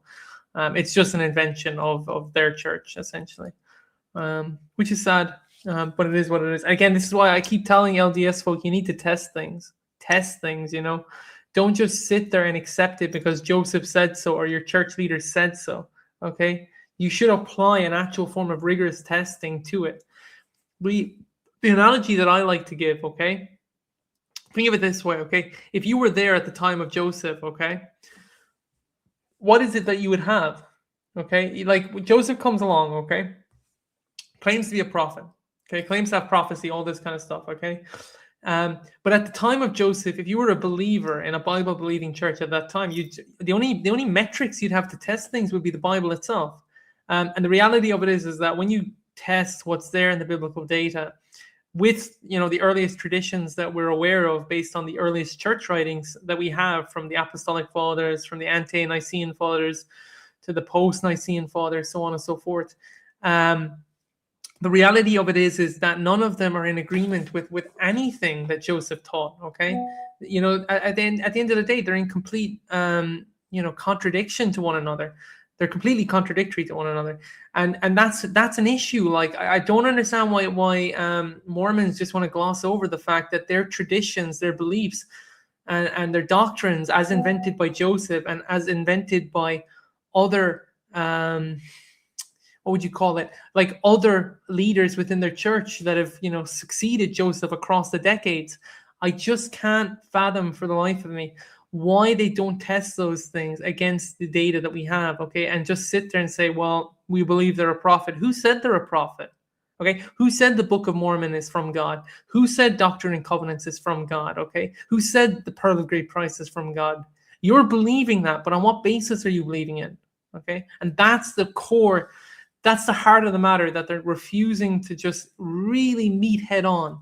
Because I believe if you really meet it head on, and you're in the same way that if a Muslim was to meet head on the inconsistencies and the inaccuracies of the Quran, you would leave Islam instantly. Okay, for a number of reasons. Okay, if you, instead of just glossing over issues and inventing reasons to justify staying within a religion, if you meet the issues head on and you do an honest critique of them, you're not going to sit there and remain. Okay, it's as simple as that. The data will speak for itself.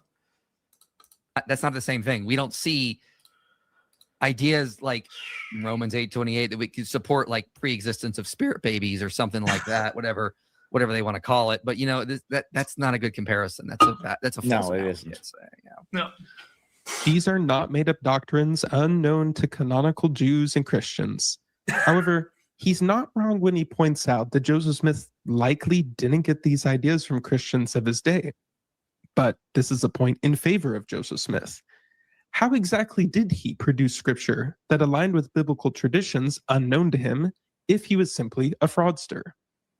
In fact, the Book of Abraham contains many historical details. So here would be my argument, okay? This applies to both the Book of Abraham and the Book of Mormon, okay? The fraudster argument, okay? The fraudster argument for me would be, how is it that he produces a text that's so contradictory to the revelation that comes before him? Okay, how does he produce doctrine that has no continuity with the doctrine that was established within the biblical text and within historical Christianity prior to him coming along and revealing himself? Okay, this is the stuff you can't gloss over. Okay, you're trying to special plead your way to defending the guy, but you're ignoring the glaring obvious issues that lead scholarship consistently to totally disregard both the Book of Abraham and anything LDS as far as the standard works are concerned as being just complete inventions of Joseph. Okay, you're glossing over that. Okay, instead of meeting it head on, meet the issue head on and actually address it. That Joseph Smith got right, that Cameron never even mentions. Here we go. I would say he was trying to hide them from his audience, but I'm not sure he even knows about them. This is not the way to analyze the truth claims of any religion or academic topic. It's also a really bad look for Cameron, because one of the main points in his video is that the church is trying to hide information about the Book of Abraham. He even put it on the thumbnail. That guy looks familiar. It's funny. Anyway. The link is there, by the way, for anyone who wants to join. I think just to be pinned the credit to link to the Cameron, I top know if you it's wanna come hard on to and make have a thumbnails discussion. you want people to click. Never judge a book by its cover. Never judge a video by its thumbnail. We all do it. 5 things Cameron Bertuzzi doesn't want you to know about the Book of Abraham. First of all, favorite part of the video right there. Love that. Love that part. Excellent. Excellent work. Excellent work, sir. Tip my invisible hat to you. First, Joseph Smith predicted the existence of a plane called Ulashem. Later, a record of King Naran's sin was discovered that dated to a little before the time of Abraham and listed a place called Ulasum in Syria near Abraham's homeland. Now, in Semitic languages, O and U are sometimes exchanged, as well as the S and Sh sounds, making Ulashem and Ulasum a perfect linguistic match. The correlation is so good that even non-LDS scholar Christopher Wood grudgingly admitted, certainly Ulasum could be superficially linked on phonetic grounds to the Olashem in the Book of Abraham. Olashem is an amazing match, geographically, chronologically, and phonetically. All right, sir. That's why you're here. Ulashem. Ulasum. Well, Yeah, conceivably on linguistic grounds, if that's your only grounds, yeah, sure. But you would need more than that to make an identification. Mm-hmm. The problem is when we look here at, say, if you pull up that portion of the Book of Abraham, Right here. Yep. Even the verse 10 here, even the thank offering of a child did the priest of Pharaoh offer up upon an altar stood by the hill called Potiphar's Hill at the head of the plain of Olishem. Okay. There's no Potiphar's Hill in Mesopotamia. That's just because Potiphar is an Egyptian word. It's Padi Ray. Okay. That's a new kingdom name. Mm-hmm. So it would by itself be an anachronism. So this is the problem. Even with, this is what I argued, right? There's even in this specific instance where it's like you can kind of try and special plead your way to suggesting he gets close to something historically accurate. The reality of it is that it contains within it a glaring error, an anachronism, right? That completely invalidates any argument that can be used here for what this particular verse is trying to claim historically. And that's the issue. This is why it's important that you have a sufficient level of data that can affirm what it is that you're claiming. If you have something that seems conceivably, right, even from any standpoint, seems conceivably that it can be true, if it's in conjunction with something that's so conceivably false, that completely then thereby invalidates it. That's the issue, right? Whenever he makes these claims consistently within his, whether it's the Book of Abraham, Book of Mormon, the same metrics applies. Okay, it's glaringly in conjunction with something that's so false that it invalidates the entirety of whatever the argument is supposed to be, and that's problematic. That alone is an anachronism. So we got an anachronism here, pointing to some place inconceivably Mesopotamia, and even here, Pharaoh is apparently performing a child sacrifice. Ladies and gentlemen, in Mesopotamia, okay? In Mesopotamia. So the king of Egypt, who is not called Pharaoh at the time of Abraham, and again, these are Abraham's words. So yeah, it's not like with the Bible where they have like an updated place name or something. No, it's not like a retrojection. This cannot be a retrojection because we're told these are Abraham's words. Right. Yeah, and that's the other thing. So as far as the term Pharaoh is concerned, Pharaoh was not a term that was used at the time of Abraham. Okay, just so people know, as far as the dynastic period was concerned, within the dynastic Egyptian kingdom, that term Pharaoh was not in use at the time of Abraham. The term that was used for let's say the leader, okay, of Egypt, okay, was the king. They were referred to as the king of Egypt. They weren't referred to as the Pharaoh. The Pharaoh was a term that came much later. So if the argument is that these are his exact words, these are the words that Abraham spoke, he would have said king. He would never have said Pharaoh because it wasn't a term that existed at his time. So that's an anachronism, okay?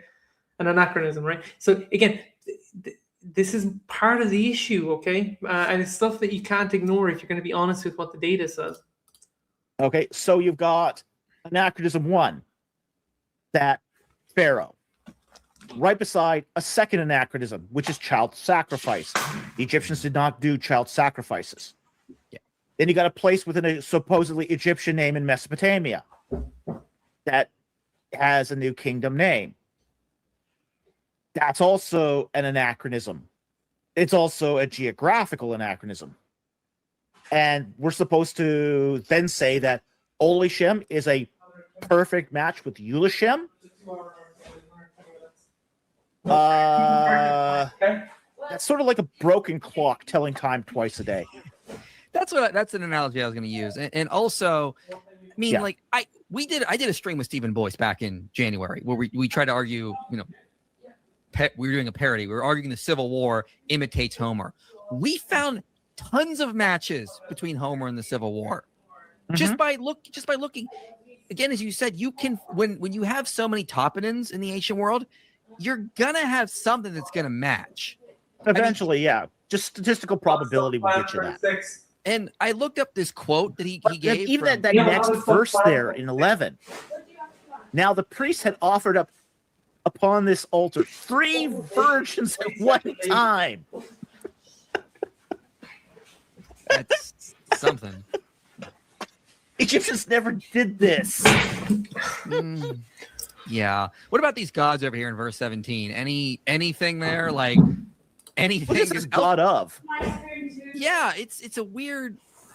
It's weird. I don't know what anything that it is. The name of the god, or is it the god? Elkanah is not a place name. No, it's a person. He was the It's a father person of name. Samuel. Yeah, Father Samuel. So I don't even know how that's supposed to apply to Abraham at all. Libna's a place name. But dang. Well, I looked up that quote that he had mentioned from Chris Wood.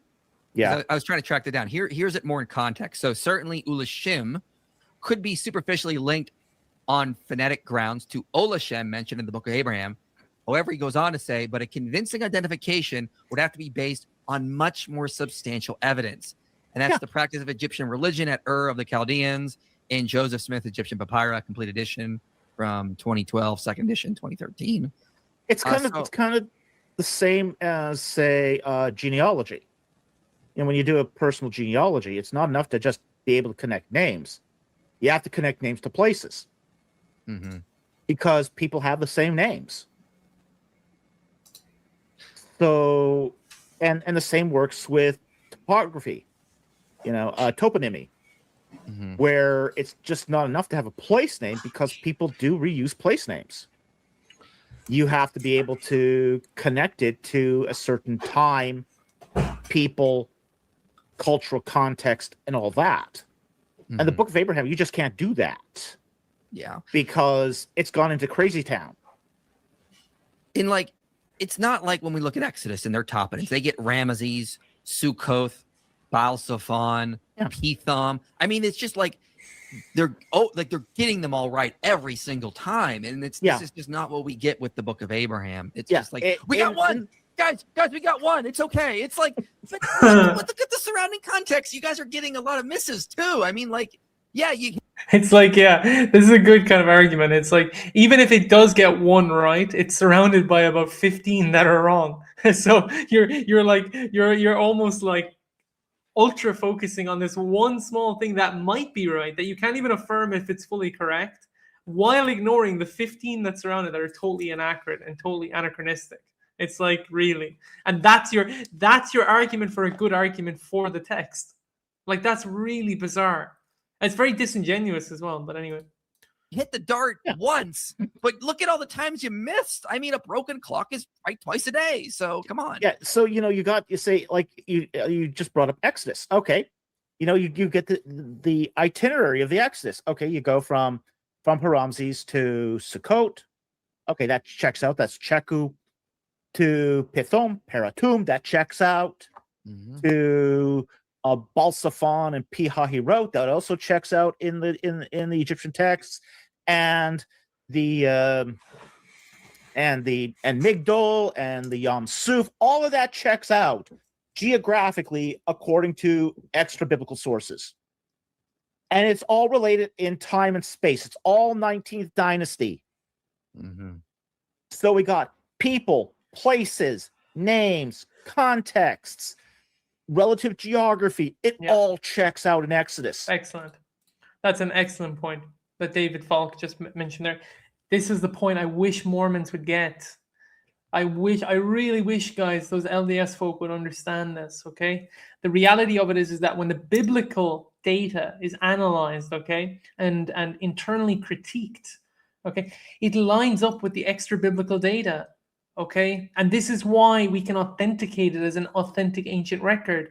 The Book of Mormon, the Book of Abraham, especially the Book of Mormon, right? Because the Book of Mormon claims to be an ancient record, but we know it's a 19th century text. There is no scholar, no non-LDS scholars who's claiming that it's an ancient text. The agreement within scholarship is that it's just an invention of Joseph, okay? All these narratives that Joseph created according to scholarship, they're just they're 19th century inventions. Okay. In the case of the Book of Abraham, you have ancient documents, okay, that go back to the BC period, but Joseph is inventing from these documents a separate document, which is his own invention that he's then claiming is what's on that document. Okay. But you can tell that it's not authentic, because when you pit it against the extra biblical data, right, the extra Mormon data, okay, that exists outside of the standard works that Mormons cling to, you see that it doesn't line up with archaeology, it doesn't line up with evidence, it falls short, and that's problematic. Okay. Here, you got the possible identification of one name, and everything else around it is wacko jacko. Yeah, I remember. And feel free, LDS people, if you're watching, feel free to use the link and join. Pharaoh in Mesopotamia. I don't know if that's right. Like, why is he called Pharaoh at the time of Abraham? Yeah, another problem. Just keep. Why is he committing sacrifices in Mesopotamia? Child. Well, look, what's it called, Dustin, use the link, man. Come on, if you want to refute the points, you're free to use the link. I mean, I'm just quoting sources, right? I'm quoting scholarship, okay? I'm quoting the data that we have today that's in agreement your text is fraudulent, okay? If you don't want to defend it, that's fine. But at the end of the day, this is not me just rambling from my own thoughts. This is me citing for you the best data that we have available to us today, okay? And this is what it affirms. This is what it confirms, okay? So don't take issue with me. Take issue with the scholarship, okay? That has confirmed and affirmed, based on the evidence that we have today, that the Book of Abraham and that the Book of Mormon and that everything that conceivably has been created within the LDS Church is in fact fraudulent, okay? Take it up with the scholars, man. And if you want to use the link is there. Feel free to come on and we can discuss. Sacrifice, virgin sacrifices. None of this makes a whit of sense. No. What's Potiphar's Hill doing in Mesopotamia? You're asking some good questions. And again, how many explanations do Mormons have to come up with? Jonah, my man. I appreciate the comment. Just for those who don't know, Jonah's an author who's produced a number of works within the from an LDS standpoint, and he's a wonderful guest. To rescue this, like, how ad hoc are they going to make it? I'm not saying they can't. I expect we'll get responses, and they're going to come up with things to explain this. Here's my challenge: how is what you're going to say not going to keep getting ad hoc? You're just coming up with more explanations to rescue this. It's creating a cognitive load. Actually, I'll ask you, Jonah, because you're here, because I'm curious. Okay, so the understanding here is that these words, okay, at least this is what's been argued here, okay. The understanding here is that the words within the Book of Abraham are the words of Abraham himself. So when you have quotations of Abraham speaking, that's Abraham, right? So what do you do with, like, they're talking about here in this video, the anachronistic stuff within the Book of Abraham. What do you then do with that stuff? Okay, what's your understanding of that, and how do you reconcile that?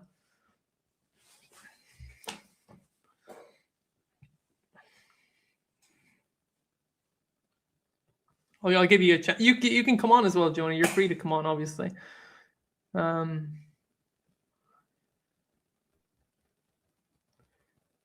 Yeah, written by the hand of Abraham, right?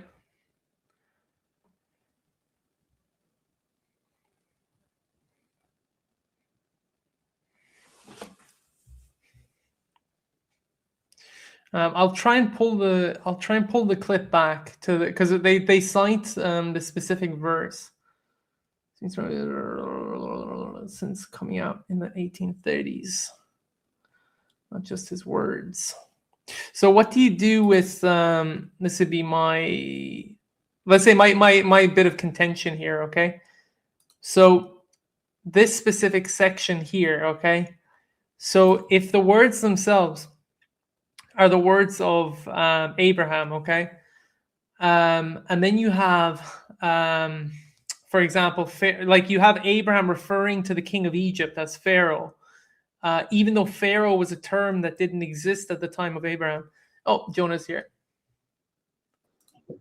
Oh, you're in the car, man. Hey, Adam, how you doing, man? I'm good, Jonah. How are you doing? I'm good, brother. How goes the fam? How's the baby? Well, so I like the biggest problem. It's understandable is sleep. Sleep is the biggest issue. Sleep is the struggle, brother. It's the Yeah. struggle. Don't worry. You just have to make it through like the next 17 years, and then you're golden. Yeah. No, there comes a point at least when they get to a certain age where I don't know. It depends on the type of kid, right? But you know those like certain kids, teens that will sleep till like 1 p.m. or 2 p.m. Yeah. That's good, but when they're at this particular phase, it's just it's tough because especially because I work full time, and a lot of the time I show up to work and I have like the biggest bags under my eyes you could possibly imagine, and I'm begging for it to come to the weekend because those are my recuperation days. Saturday and Sunday is where I get to recuperate, and then I have to try and survive then the rest of the week basically until the next weekend. I know, brother. And your poor wife, your sweet wife is caring for this baby, and this baby is just, it doesn't recognize night or day. And so she's having to take care of this, and it's brutal. It's brutal, but they're cute. That's the problem, is they get you. They get you with the cuteness, with those little eyes. They hook into you, and then you can't, and then you got to feed them 3 meals a day for 18 years. It's ridiculous, Yeah. But I'm in another life, you and I would be trekking across the mountains into India, preaching the everlasting gospel of Jesus Christ. But no, these beautiful women, they seduce us into having babies, and now look at us, Yeah. No, I'm enjoying the process. Like it's good. It's a good process because it helps. You have to. There's a lot of growing on your end that you have to do as well, which I'm grateful for. I'm certainly grateful for that because you have to grow up pretty fast, like because it's not an experience you've ever gone through before. And I can't explain it. Like you would know because you've had so many. But prior to like when you have the first one, you realize quickly how not mature you actually are. You know what I'm saying?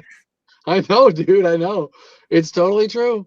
And then you have friends who have like a dog, and your friends are like, "Oh, I know what you mean. I mean, I have this dog," and you're like, "Brother, you don't know what you're talking about. It's not the same at all." Yeah, I get it. Because a lot of people when it comes to a dog, a lot of people have that little, do you know the thing on the door that the dog can exit through? The little, yes. So if the dog, you don't really need to watch the dog. As long as you feed the dog, it'll go out. It can do its business and then come back in. Right. With a baby, no, there's no baby doors on front doors these days. You can't just let the baby go out and do your business in the yard. No, it's not going to happen. Not different deal with babies.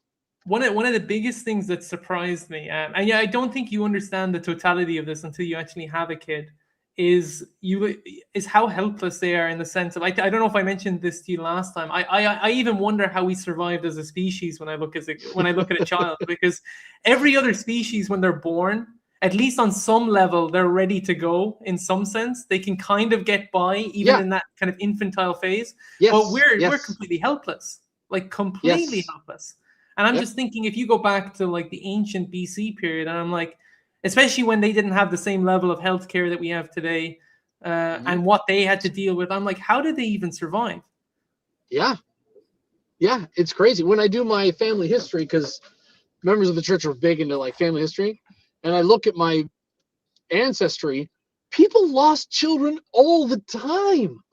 They'd have 10 kids, and 7 of them would die before they were adults. And you think, oh my gosh, how did they do it? And that was just like normal. That was just like everybody. And then in the modern day, it's quite, thankfully it's quite rare that somebody loses a child, and that was commonplace. It's crazy. But even with like we were very lucky because she was born on time, which was good. But in some cases where they're born very mature, like at a very immature point, let's say around like maybe the 26, 27 week mark, like without, I think it's called ICU, right? Without ICU care, the chances of survival is something like 2%. Yeah. Okay. But with ICU care, it jumps from 2% up to like 70%. Yeah. And which is crazy. it's brutal. It's amazing. I mean, modern medical technology is amazing, but you think, man, 50 years ago, if your baby was born premature like that, it was just doomed. Yeah. When my forefather crossed the, he read the Book of Mormon. He was in Hull, England. You ever been to Hull, England, Adam? No. It's a beautiful tourist destination. Yeah. I'm surprised you haven't been there. No, it's ghastly. It's a terrible place. But he read the Book of Mormon in Hull, England, converted to the church, and then took his wife and they sailed across the Atlantic. And on day 20 or something, on day 20 or whatever, she dies in a storm, and the baby also dies. And she goes into labor and has this baby, and they both die in childbirth. And so he crossed the rest of the way single. And it's like, oh my gosh, it's just horrible. Yeah. That happened all the time. All the time. So be grateful that little girl. She's when it's 2 a.m. and you want to die, you just look at that little girl and just think how grateful you are. She's gonna be a lot of fun. Yeah, and I the thing that other parents have said is that like it's as difficult as some of the stages or phases may be, enjoy them because they bring something unique. Like each stage that a child goes through, it brings something special that you're not going to be able to recapture again once it's gone. And that's completely true. It's completely true because like I remember, I think I told you for the first 8 weeks, maybe the experience is different from parent to parent, but for the first 8 weeks, she was pretty much non-interactive in the sense of like there was limited interaction. But it was nice because she would just sleep in your arms. She'd wake up, feed, and then go back to sleep instantly. And then after about 8 weeks, it's like the light switched on, and she became more interactive all of a sudden because that's obviously the brain development thing. But that brought with it, even though it was nice in one sense because now there's more interaction going on, it was a little bit difficult because it also brought with it a whole host of other issues where she was now crying more because of different things. But she was more aware. But it always changes. It always changes, and you always kind of you're excited for the new phase, but you miss the old phase at the same time. It always it's just like that for like 20 years. Yeah. So and she's almost she's getting very close to crawling now. She's not far off. I reckon in the next month she'll be properly crawling. Yeah. Things get crazier and crazier. Wait till you have your 5th, Adam. Yeah. That's going to be wild. She'll help with babysitting, She'll be 10. You'll be working on your 7th child at that point. Yeah.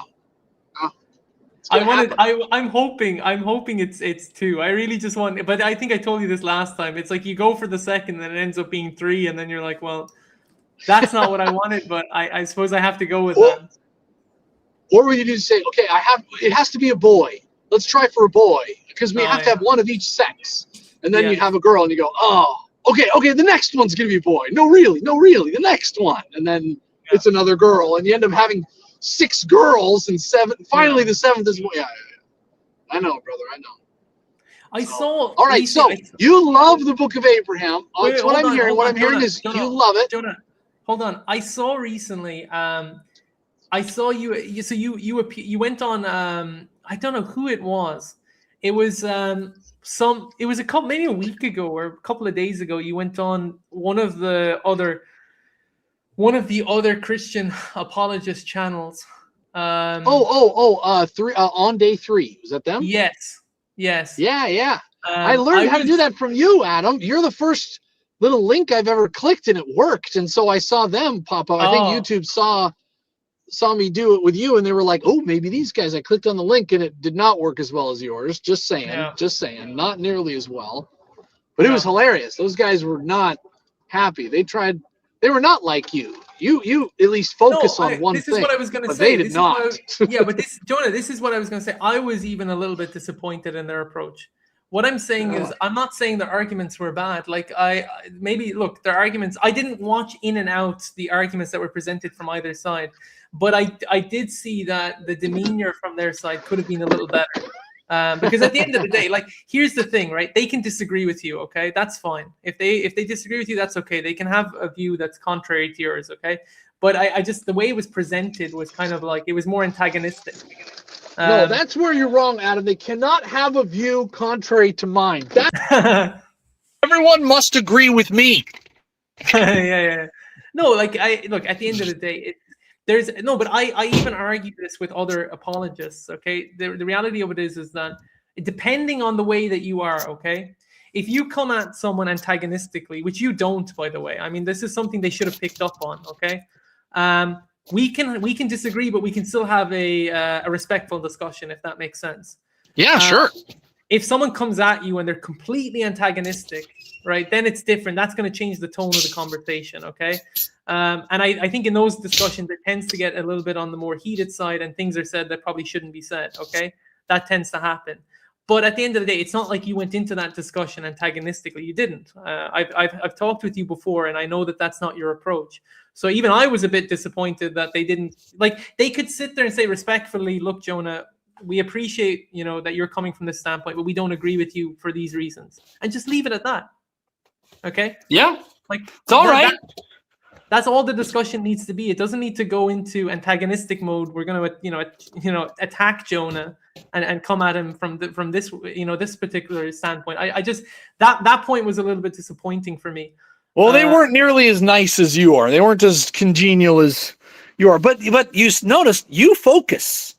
You're like, hey, we're going to talk about the book of Abraham, and you focus on the book of Abraham. And those guys were like, kind of choom, choom, choom, choom. They were kind of all over the place. And so it never makes for a very good discussion, but at least you pick something and stick to it, Yeah, I want to, so in this particular, the stuff that I was bringing up here, it's from a video that David A. Falk did with, I think that's IP, right? That's Inspiring Philosophy. I know. Yeah, I know. Basically, the argument that they're presenting now, David A. Falk is, he is credible. Like, he's a decent Egyptologist. He went to a credible university. He has his degree, all that kind of stuff. Now, that doesn't necessarily mean he's right on everything. I don't argue that. I never argue that from a scholarship standpoint, because you're talking about a fallible being, a human being at the end of the day. No, he's a scholar, which means you default to not trusting him. Yeah. But what was I going to say? So yeah, the argument they were presenting here was they took quotations, like this is a particular block of text from the book of Abraham. And I found this particular segment interesting because I have it shared on screen. I don't know if you can see it, but basically what they're arguing is that, now you can correct me if I'm wrong. Now I have to check this, by the way, after our discussion, because I have to make sure. It's not that I'm saying that what you're saying isn't correct. It's just that I'm aware that even I can give information that's incorrect. That's why I try and provide sources that people can check to make sure that, I'm not misquoting, because it can happen to any of us. But basically what they're arguing is that so let me ask the question first then. The book of Abraham, okay, when you have quotations within it where Abraham is speaking, okay, are those the actual words of Abraham himself from your standpoint, from the LDS standpoint? It's a good question. I don't think we care too much if it is a direct, like, from the hand of Abraham, or if somebody's quoting Abraham. I'm not sure that's super important, but I believe they're the words of Abraham. Okay.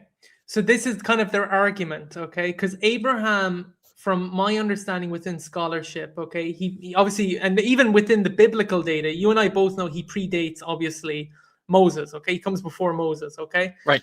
So, and I think the general dating for his existence is around the 19th century, maybe even a little bit before then, roughly. Sure. I'm being very, very rough here with the dating, okay? Yeah.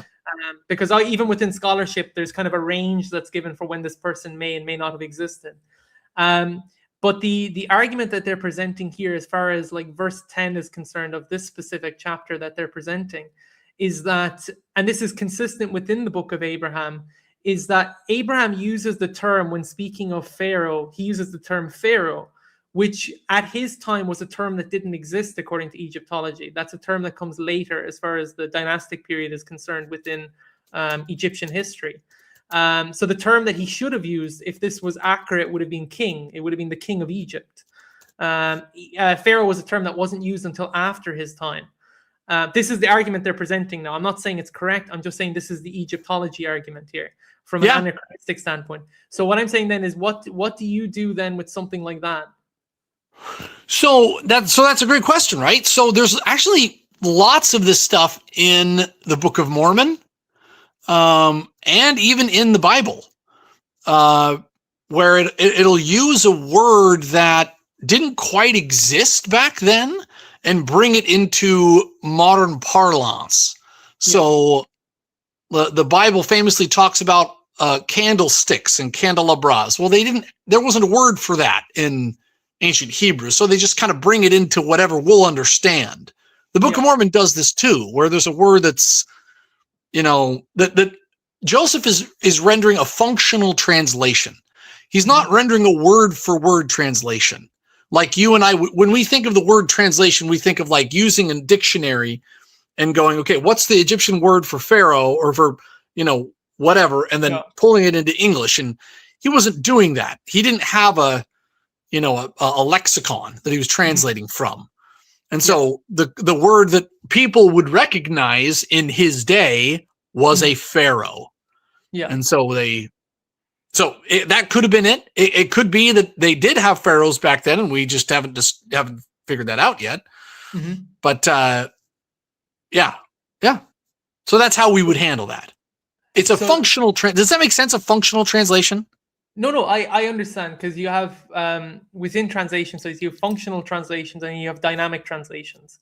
I have like a slight understanding of the difference, but what I'm curious about is, it's more so, I get what you're saying. I understand what you're saying, because you are right. Okay, from a biblical standpoint, you have instances where, and David A. Falk uses a term here that's quite nice. Hold on, it's in support of what you said.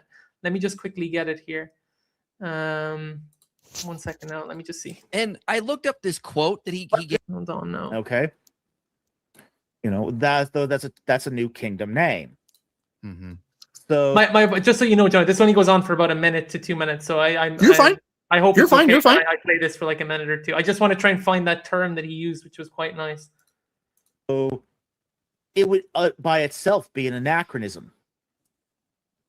That alone is an anachronism. So we got an anachronism here pointing to some place. No, it's not like a retrojection. Yeah, that's the term, retrojection. Which is the thing that you were talking about, okay? Which I understand. Biblically speaking, you do have that. There's no denying that. Scholarship is in agreement on that, okay? But the thing is, I get what you're saying with the functional translation thing. However, my slight concern here is that these are poised as the actual words of Abraham, okay? In other words, this is what Abraham said directly, okay? So the point is that Abraham would not have said Pharaoh.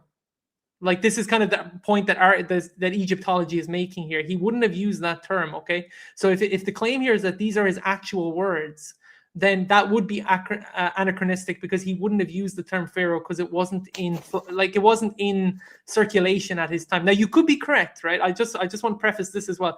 It's possible that maybe there were pharaohs that predate the earliest pharaoh that we have, which would then extend the term back even further. But that is a possible argument, okay? I'm not denying it's kind of a lame argument, to be honest. Like, well, maybe we haven't discovered it yet. Like, it's kind of lame. No, right? I'm trying to be as generous as I can in what I'm saying. Right. But what I'm saying is, at least based on the current data that we have, the understanding would be that term Pharaoh was not in use at his time. Now, sure. Data may emerge that may counter that in the future. It's possible, but he's right. Yeah, I know he's right. I mean, however, none of those words are the actual words of Abraham. Mm-hmm. Even and Abraham didn't speak any of those words, right? Yeah. So, like, none of those words are actually the words of Abraham. They're a translation of the words of Abraham. So, yeah. I think where people get hung up, and this happens with the Book of Mormon a lot, is that there will be a word that is a It's a word that was invented in the 17th or the 18th century in English, and they'll say, how could these ancient Hebrew authors, Josephite authors, be using these words? This doesn't make any sense. And it's because Joseph has to pull from his quiver. He has to pull from his vocabulary for his translations. And his vocabulary was in King James English. That was his arsenal was in that. And so when he says something like Pharaoh, everybody reading that in 1840 would have understood what that meant. They would have been like, oh yeah, Pharaoh, yeah, the king of Egypt. Got it.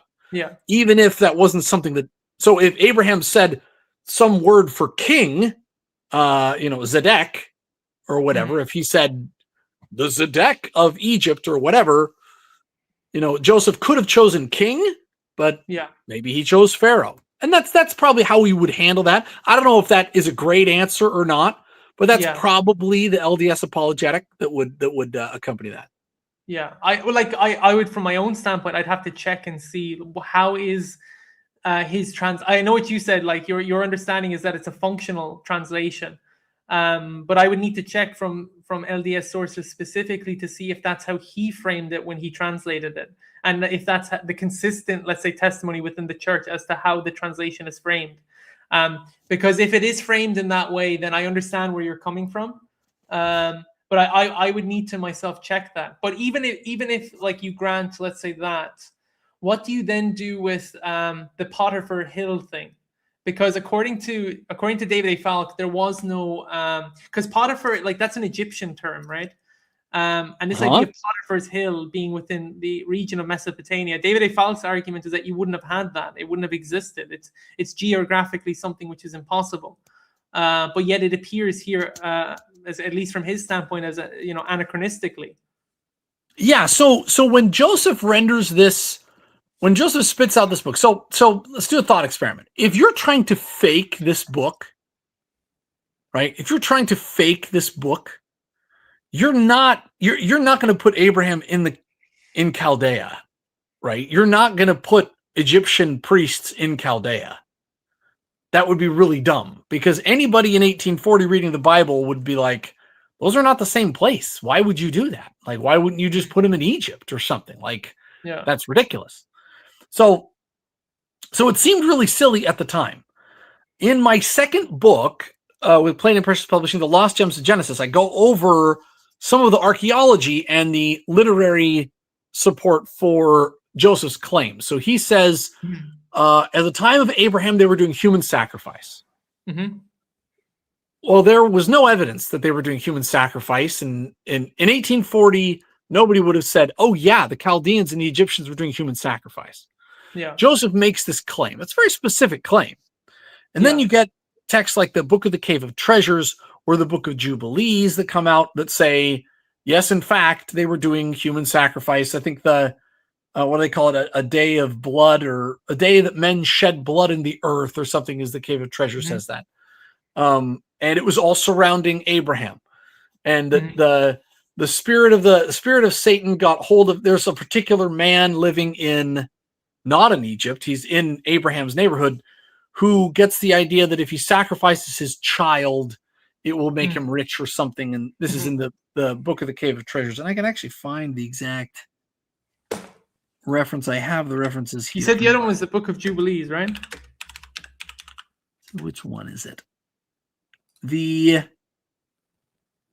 Okay. So Jubilees chapter 11 talks about how Abraham's day was just filled with blood, and men were shedding the blood of men everywhere. They wanted to slay each other, take them captive, eat blood, selling slaves and those things. Now, that's not human sacrifice necessarily, but it's pretty bad. Okay.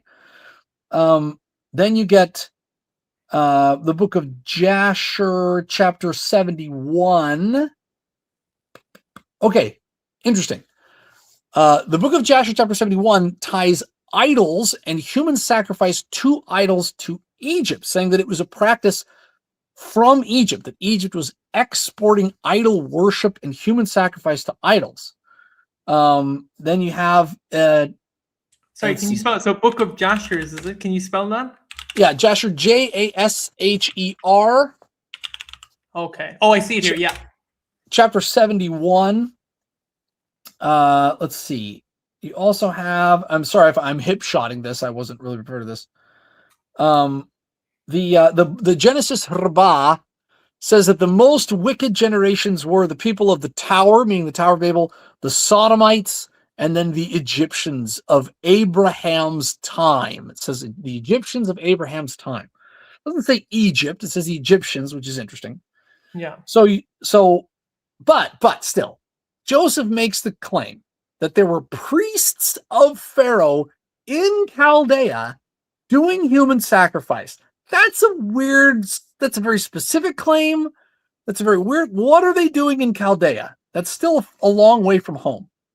Yeah. Interesting because Wallace E.A. Budge, who translated a lot of the Coptic text of the turn of the 20th century, he's a giant in more than one way. He was like 350 pounds. But Wallace Budge, who translated a lot of these things, he notes in his research, in his translation of the Book of the Cave of Treasures, page 140, in his notes, he says that the idols in Chaldea resembled the Ka figure of the Egyptians. They were a Egyptian idol that was in Chaldea at the time of Abraham. It's really very specific. The Book of Abraham says they were priests of Pharaoh. Budge calls them the Ka priest of Egypt was in Chaldea, which is pretty crazy that he's making the same claim that Joseph made. But the documents that Budge is translating were not discovered until 60 years after Joseph's murder. It's the Book of the Cave of Treasures that talks about the man who gets seduced by the devil into sacrificing his son. And then after he does that, it has the line, the children of men began to sacrifice their sons to devils and to worship idols. And that's in Chaldea that happens. It's in Chaldea, right? So to the archaeology. In 1997, they discover Stela Cairo. I can't remember what it is. What is it? Okay, here it is. Stela Cairo JE 35256. It's in Abydos. They give it a serial number. In Abydos, Egypt. And it warns patrons that if they trespass on religious property, that they will be killed ritualistically. They'll be sacrificed if they step on holy property. So there was a precedent for Egypt doing human sacrifice for religious reasons, for blasphemy or whatever. It was immolation, I think is what they did. Let's see. Around 2000 BC, another Egyptian king comes upon a desecrated temple, and he says, "Let the knife be applied to all the children of the enemy," because they desecrated this holy place. It was intended as a sacrificial association. They sacrificed all the children. And interesting, because that was not actually in Egypt. That was in the Egyptian diaspora. That was in the sphere of Egyptian influence. It wasn't in Egypt. It was outside Egypt. The fortress in Mirgisa was in the Egyptian Empire, hosted ritual human sacrifice. This is archaeologists finding this. They used a flint knife. They did beheading. The victim was presumably decapitated and then burnt. And Mirgisa was not in Egypt at all. It was the Egyptian priests were there doing human sacrifice outside of Egypt. So none of these are a dead ringer for Joseph's claims. But in 1840, Joseph was making ridiculous claims. And then slowly this trickle of documents and archaeology comes out that says, actually, this isn't too crazy. That Egyptians would be exporting idol worship, human sacrifice to their neighbors. So, yeah. So there's little things like that. So those are some of the positive evidences that Joseph's claim. Now, in the Book of Abraham, Joseph claims that Abraham was almost sacrificed. Right? That's wild, right? Like, why wouldn't he write that in Genesis? Like, why wouldn't that be noted somewhere? Yeah. You know? That's nowhere in Genesis. That does not happen in Genesis. He makes the claim. Joseph makes the claim that Abraham's fathers were buying into the idol worship. They were going to sacrifice Abraham, and he was barely saved by Jehovah. Well, funny thing, 50 years after Joseph is dead, the Apocalypse of Abraham and the Book of Jasher, the Book of Jubilees, and the Book of the Cave of Treasures all are discovered, and all four of them say that Abraham was almost killed by a king, by Nimrod. Some will say it was Nimrod or whatever. That famously he has the spat with Nimrod where Nimrod's is talking to them, and Abraham says, "What do you worship?" And Nimrod says, "Well, I worship the sky or the sun." And Abraham says, "Well, the clouds can block the sun." He says, "Okay, I worship the clouds." And he says, "Well, the wind can blow away the clouds." He says, "Oh, then I worship the wind." He says, "Well, the trees can block the wind." "Well, then I worship the trees." And he says, "Well, fire can burn the trees." And Nimrod says, "Look here, you little jerk. I think fire can burn you." And he kind of throws Abraham in the furnace. Yeah.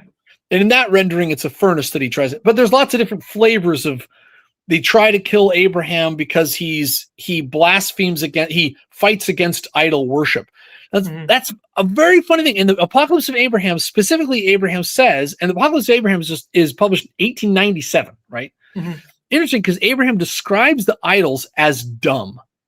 He says the idols can't talk. There's a scene where the idols fall off his wagon into the mud, and he looks down at them and he's like, "You guys will just drown in that puddle, won't you? If I didn't, you can't do anything for yourself." And he kind of mocks the idols.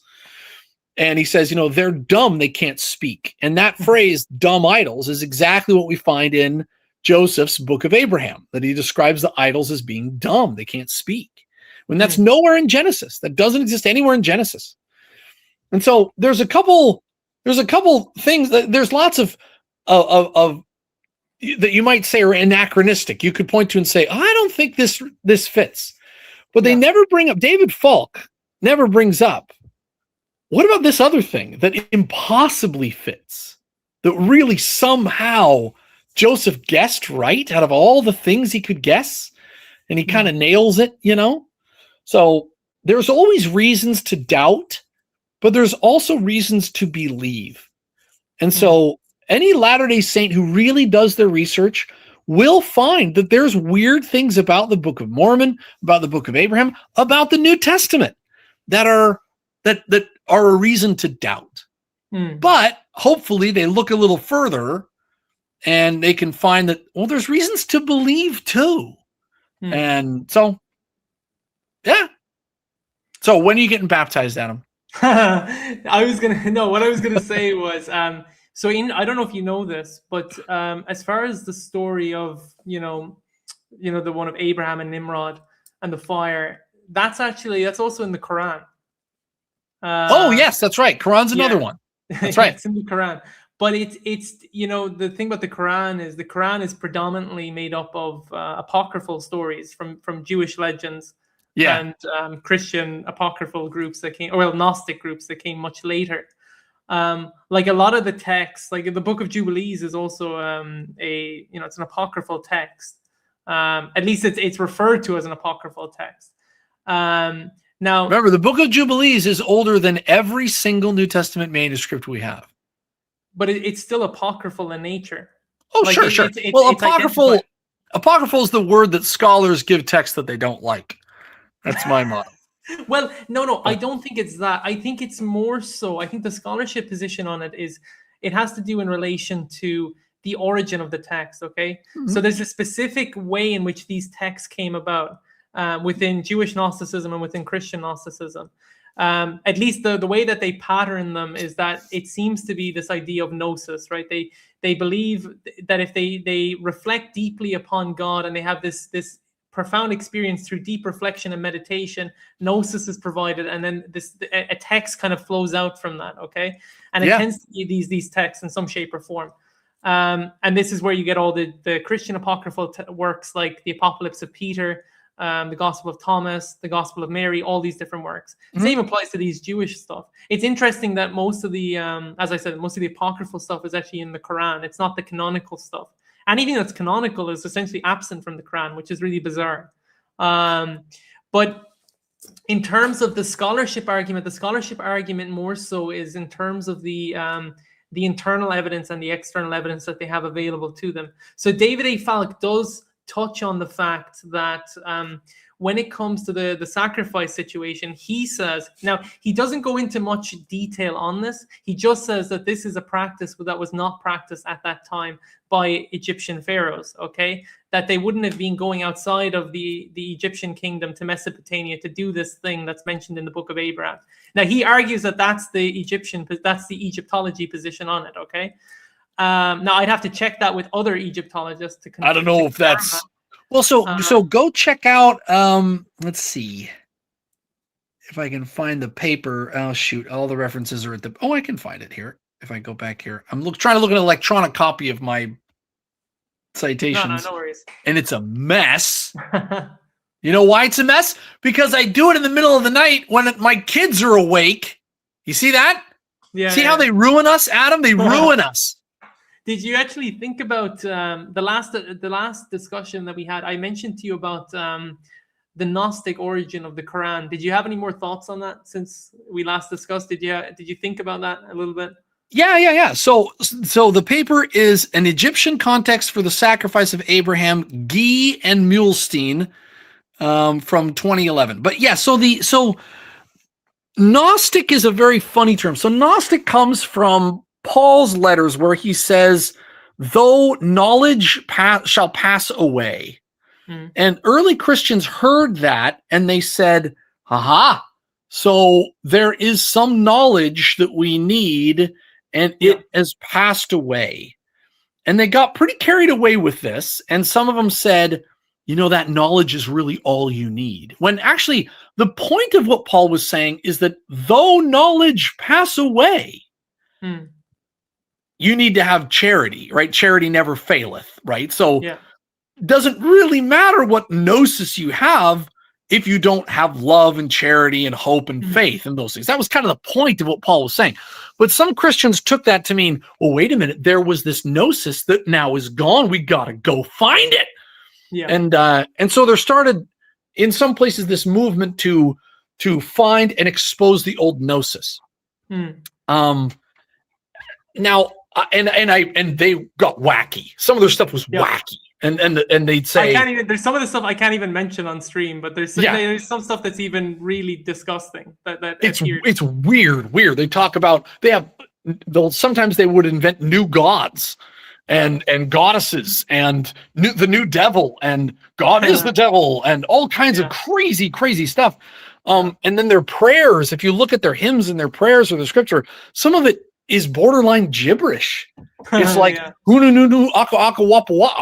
it's crazy. It's like listening to your Irish great grandfather when he's had a drink or two. And you're like, what are you saying? Probably 4 or 5, I'd say. So some of it gets kind of wacky, but I think that scholars often will go too far and they'll say anything not in the Bible is Gnostic. I don't think anybody would say, I want to be careful. Yeah, the Book of Jubilees is, I don't think that can be categorized as Gnostic. The Book of Jubilees is definitely apocryphal. It was floating around for a while in the late 19th century, and people kind of dismissed it, or they didn't know that they had pieces of it. And then in 1947 and 46, when it was dug up in Qumran, it was the most common scroll among the Dead Sea Scrolls.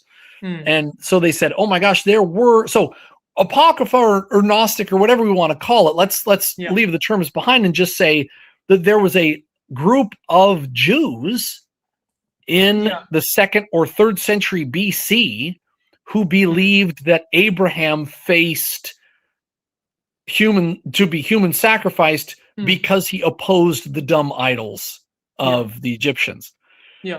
Whether or not that's true, whether or not that's correct, isn't really the point. The point is, isn't that exactly what Joseph claimed? And isn't that amazing that he happened to claim this thing that wouldn't be discovered for 100 years until after his death? So whether or not they're Gnostic. And the Apocalypse of Abraham is another one. I don't think the Apocalypse of Abraham would be categorized as necessarily Gnostic. The book of the Gospel of Mary, absolutely. The Gospel of Thomas, yeah, definitely Gnostic. But some of those things are just like old traditions that you're like, well, that's odd. How did Joseph here's another one. And these are kind of Gnostic. The Divine Investiture of Saint Michael, or the Discourse on Abaton by Timothy, the Archbishop of Alexandria. These are two texts that come out of the Gnostic tradition, talking about, they claim that Jesus on the Mount after his resurrection, he gives a great sermon about creation.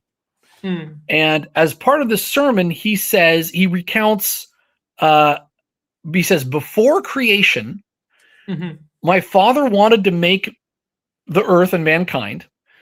And he said, okay, who am I going to choose to be the first man on earth? And Michael, the archangel, says, I will. And Lucifer says, I will. And he chooses Michael, and Lucifer gets angry and says, Michael, this is all your fault. I hate you. And he hates Adam forever after. And that's a theme that runs through the books of Adam and Eve in the Georgian, in the Egyptian, in the Greek, in the Latin, the Vita Dei.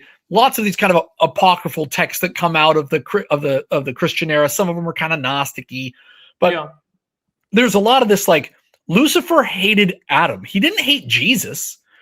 Like, what kind of an idiot tries to fight against Jesus? Like, you lose every time. Like, that, you might as well try to stop a hurricane with your outstretched hand.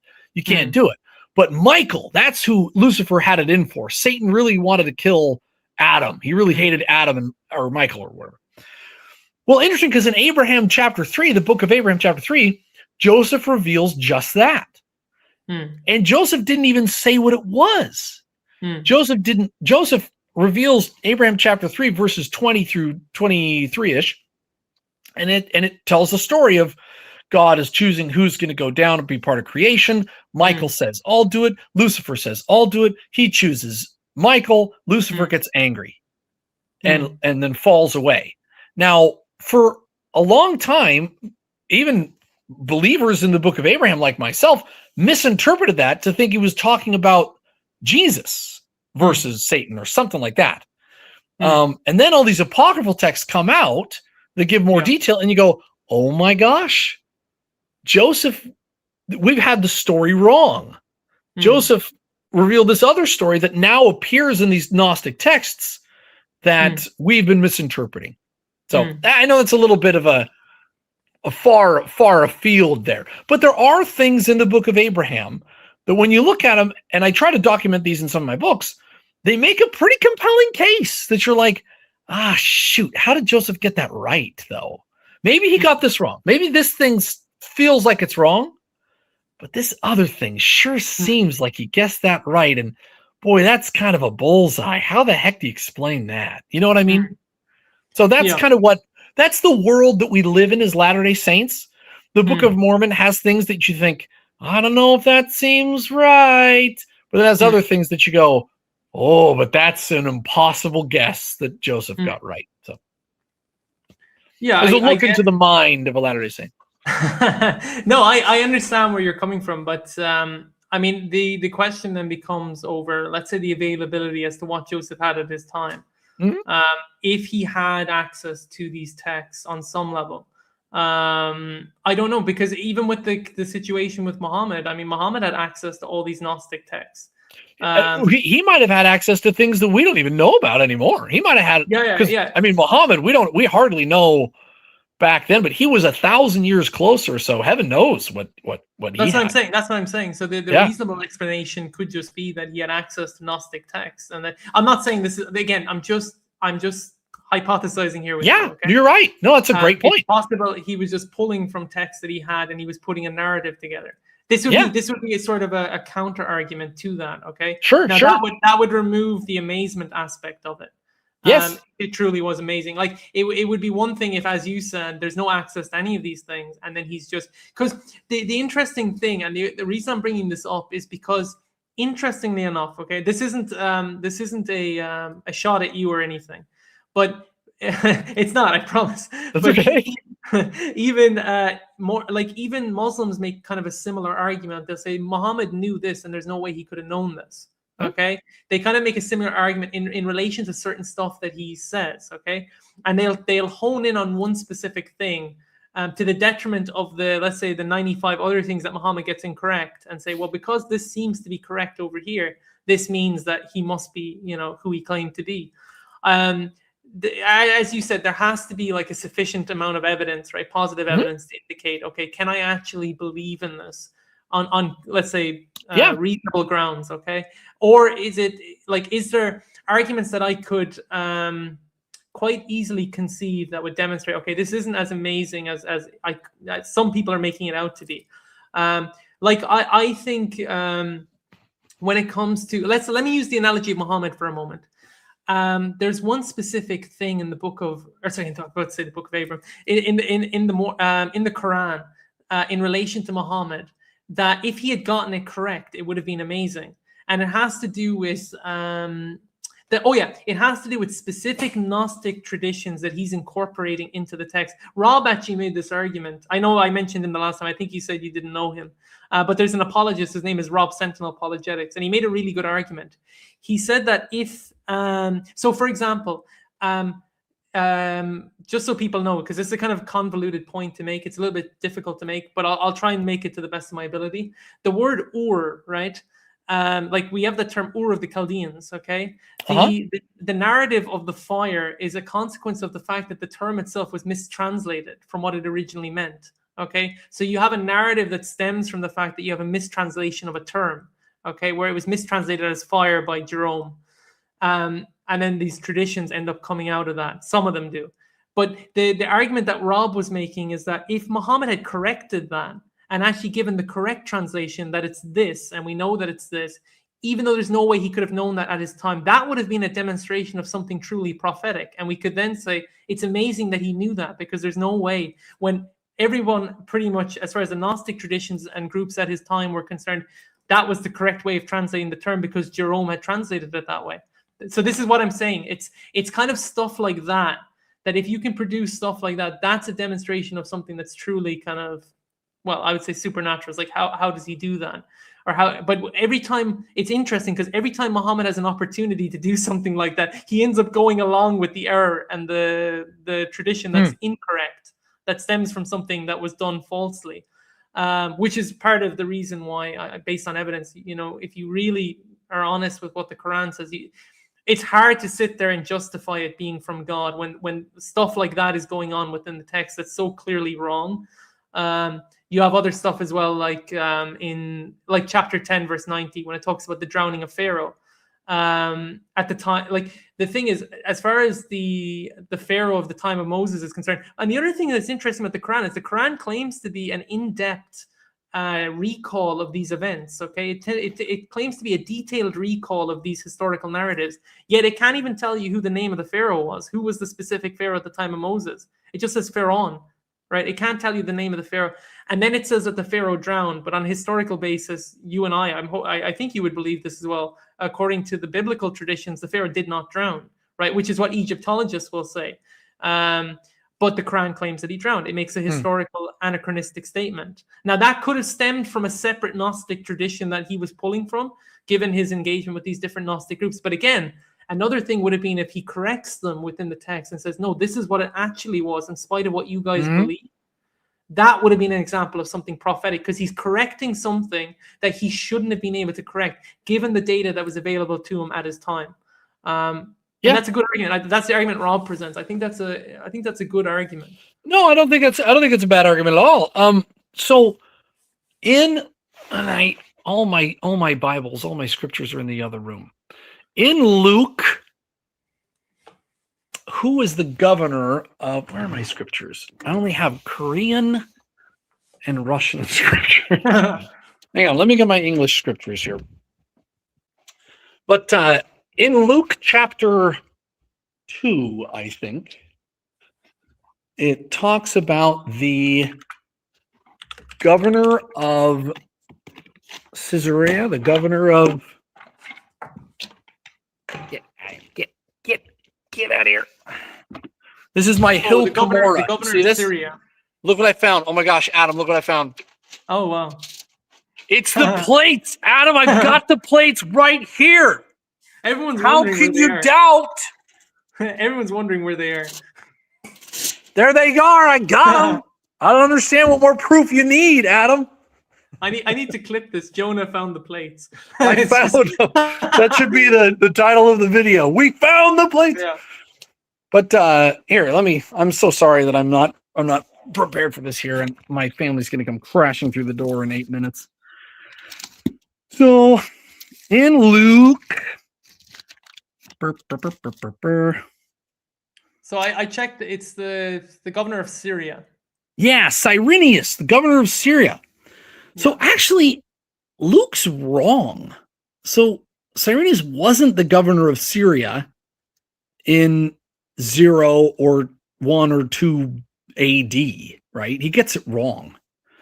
And some atheists are like, oh, there's no God. They freak out because Luke got one name, one date wrong.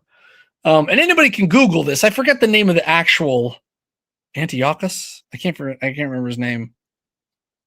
But anyways, he wasn't the governor of Syria. He got the date wrong. Okay, well, so big whoop. So Luke gets the date wrong. Luke, he's not writing a history of the governors of Syria. He's trying to write the biography of the man from Nazareth, of which people knew very, very little at the time. Cut Luke some slack, right? So just because there's kind of some errors in the text doesn't mean we throw the whole text out.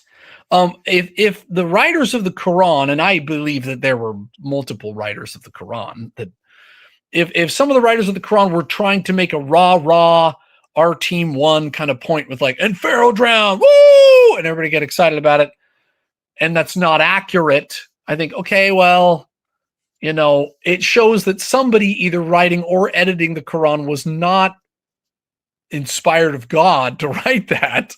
Yeah. However, there could also be other things in there that are inspired, like the Torah. I believe Genesis and Exodus are wonderful and inspired. I believe Deuteronomy is an abomination. They're in the same book, they're in the same collection, but you can take the good and leave the other. But no, your point is correct. If a prophet runs across a big error and they don't seem to notice it, you're kind of like, shouldn't you have kind of picked up on that? Aren't you kind of like the prophet guy? And I think it speaks to like, what do we expect a prophet to do? And I've been actually thinking about this a lot lately. What do we expect prophets to do? I think we sometimes have a very Greek view of what a prophet is, that a prophet has kind of a supernatural power to guess the lotto numbers or something, Do you have lotto in Ireland? Yes. You have a lottery? Yeah. Yeah. In Oregon, they got a big lottery over here, and it's weird, but we expect like the prophet's going to be able to just like know the lotto numbers. And Joseph really combated this idea. He said the spirit of prophecy is the testimony of Jesus. Anybody who has the spirit of prophecy, anybody who has the testimony of Jesus, is a prophet. That's what prophets are. They're not for predicting the future. That's not what prophets are supposed to do. Prophets are supposed to testify of Jesus. They're supposed to testify of Jesus Christ. And that was kind of it. So before Christ, you had prophets looking forward to Christ. And then after Christ, you have prophets kind of witnessing and testifying back of Christ. And that's really their kind of whole point. And so I've thought about this a lot lately, like because Joseph sometimes would do this. He'd say, I'm not speaking as a prophet right now, guys. Everybody chill out. I'm just saying, I think that this guy's going to win in this boxing match because he's bigger and stronger. I think he's going to win.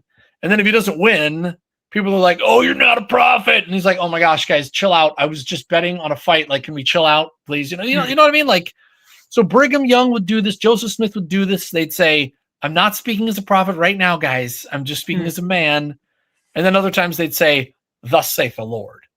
Yeah. So, yeah. But no, your point's a good one, right? But I would say, the sorry, same go ahead. perspective that makes us reject the Quran because it has some wrong things despite having true things can be reversed. To say, despite the book of Abraham having things that may seem wrong, we still have to account for the data that is impossibly correct.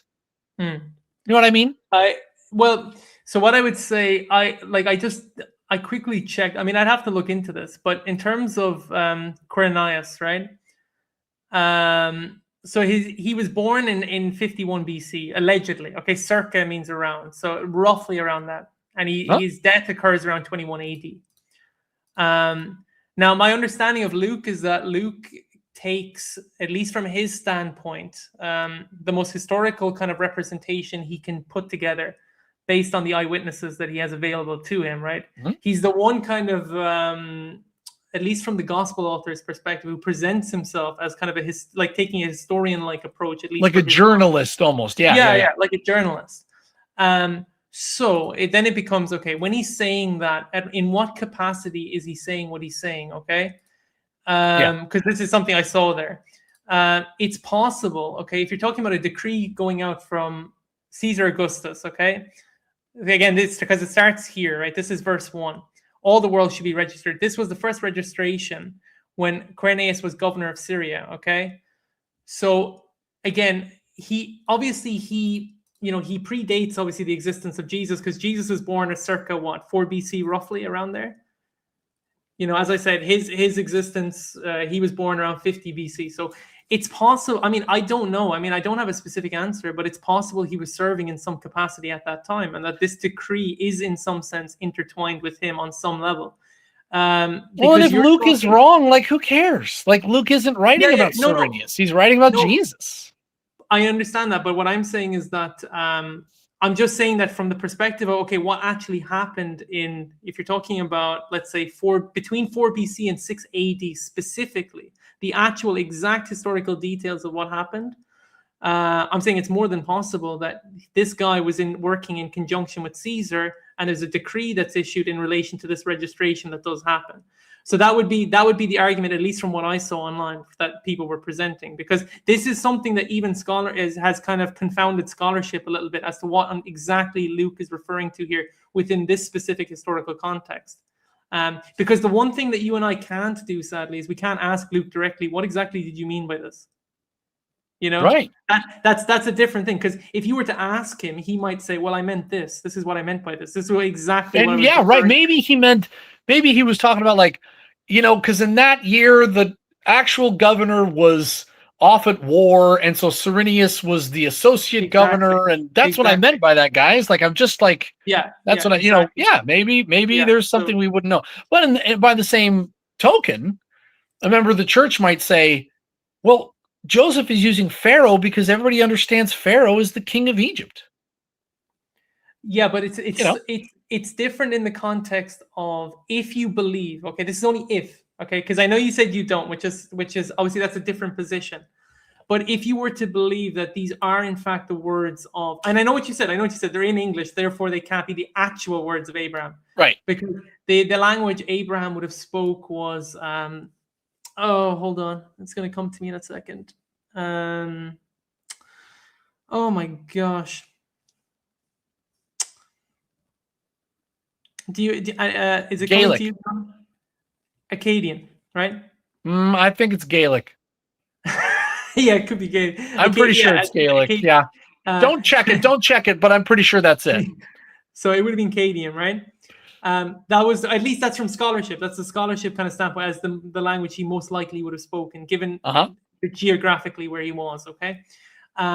So those actual words specifically are translated from that into, well, technically it's into some Egyptian language, and then into, unless he spoke Egyptian, some ancient form of Egyptian, okay? And then according to Joseph, he went to Egypt. He may have learned, and according to Jasher and those things, he went to Egypt. He may have learned some Egyptian or whatever, but yeah. That's what I'm saying. But it still doesn't change the fact that I know what you're saying. Okay, this is your standpoint. This is why I'm saying I'd have to check this with what is the actual consistent LDS position on this being the words of Abraham. In what capacity, from the LDS standpoint, consisting within the church, are these words perceived as the word of Abraham? If they're supposed to be directly the words of Abraham and a direct, faithful translation of what Abraham actually said, so when you have the quotations of Abraham speaking, that's actually Abraham speaking, right? If that's what it means, then it does mean he should have said king, okay?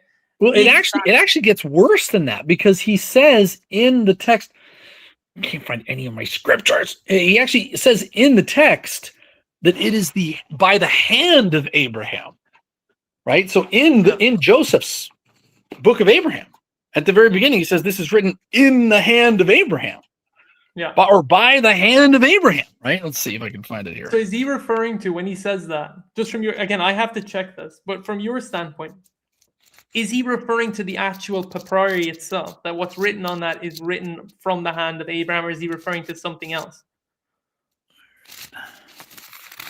I'm stealing my wife's copy because I can't find mine.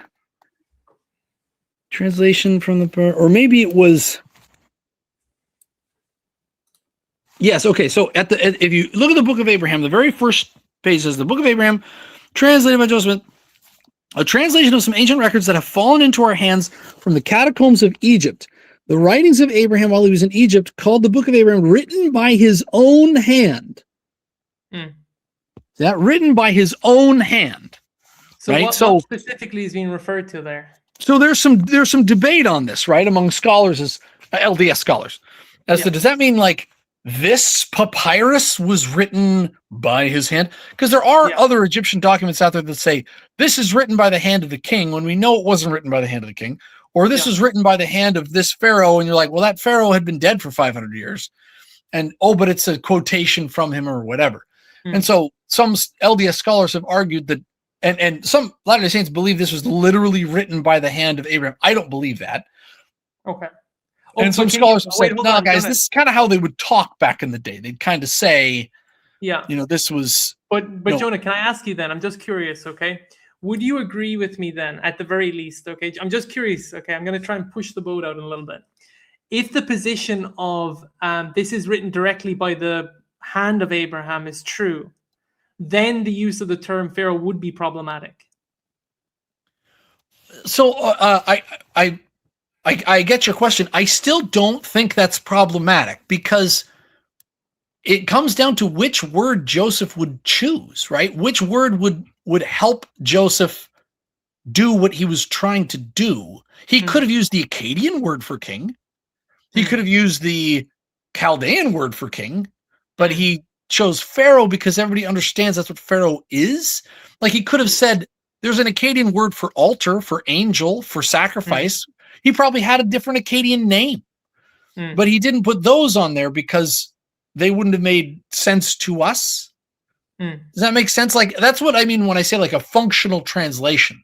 And this happens in the Book of Mormon quite a bit, where he'll take even sometimes whole phrases, idioms. Even there's you know what word appears in the Book of Mormon? This will freak you out, Adam.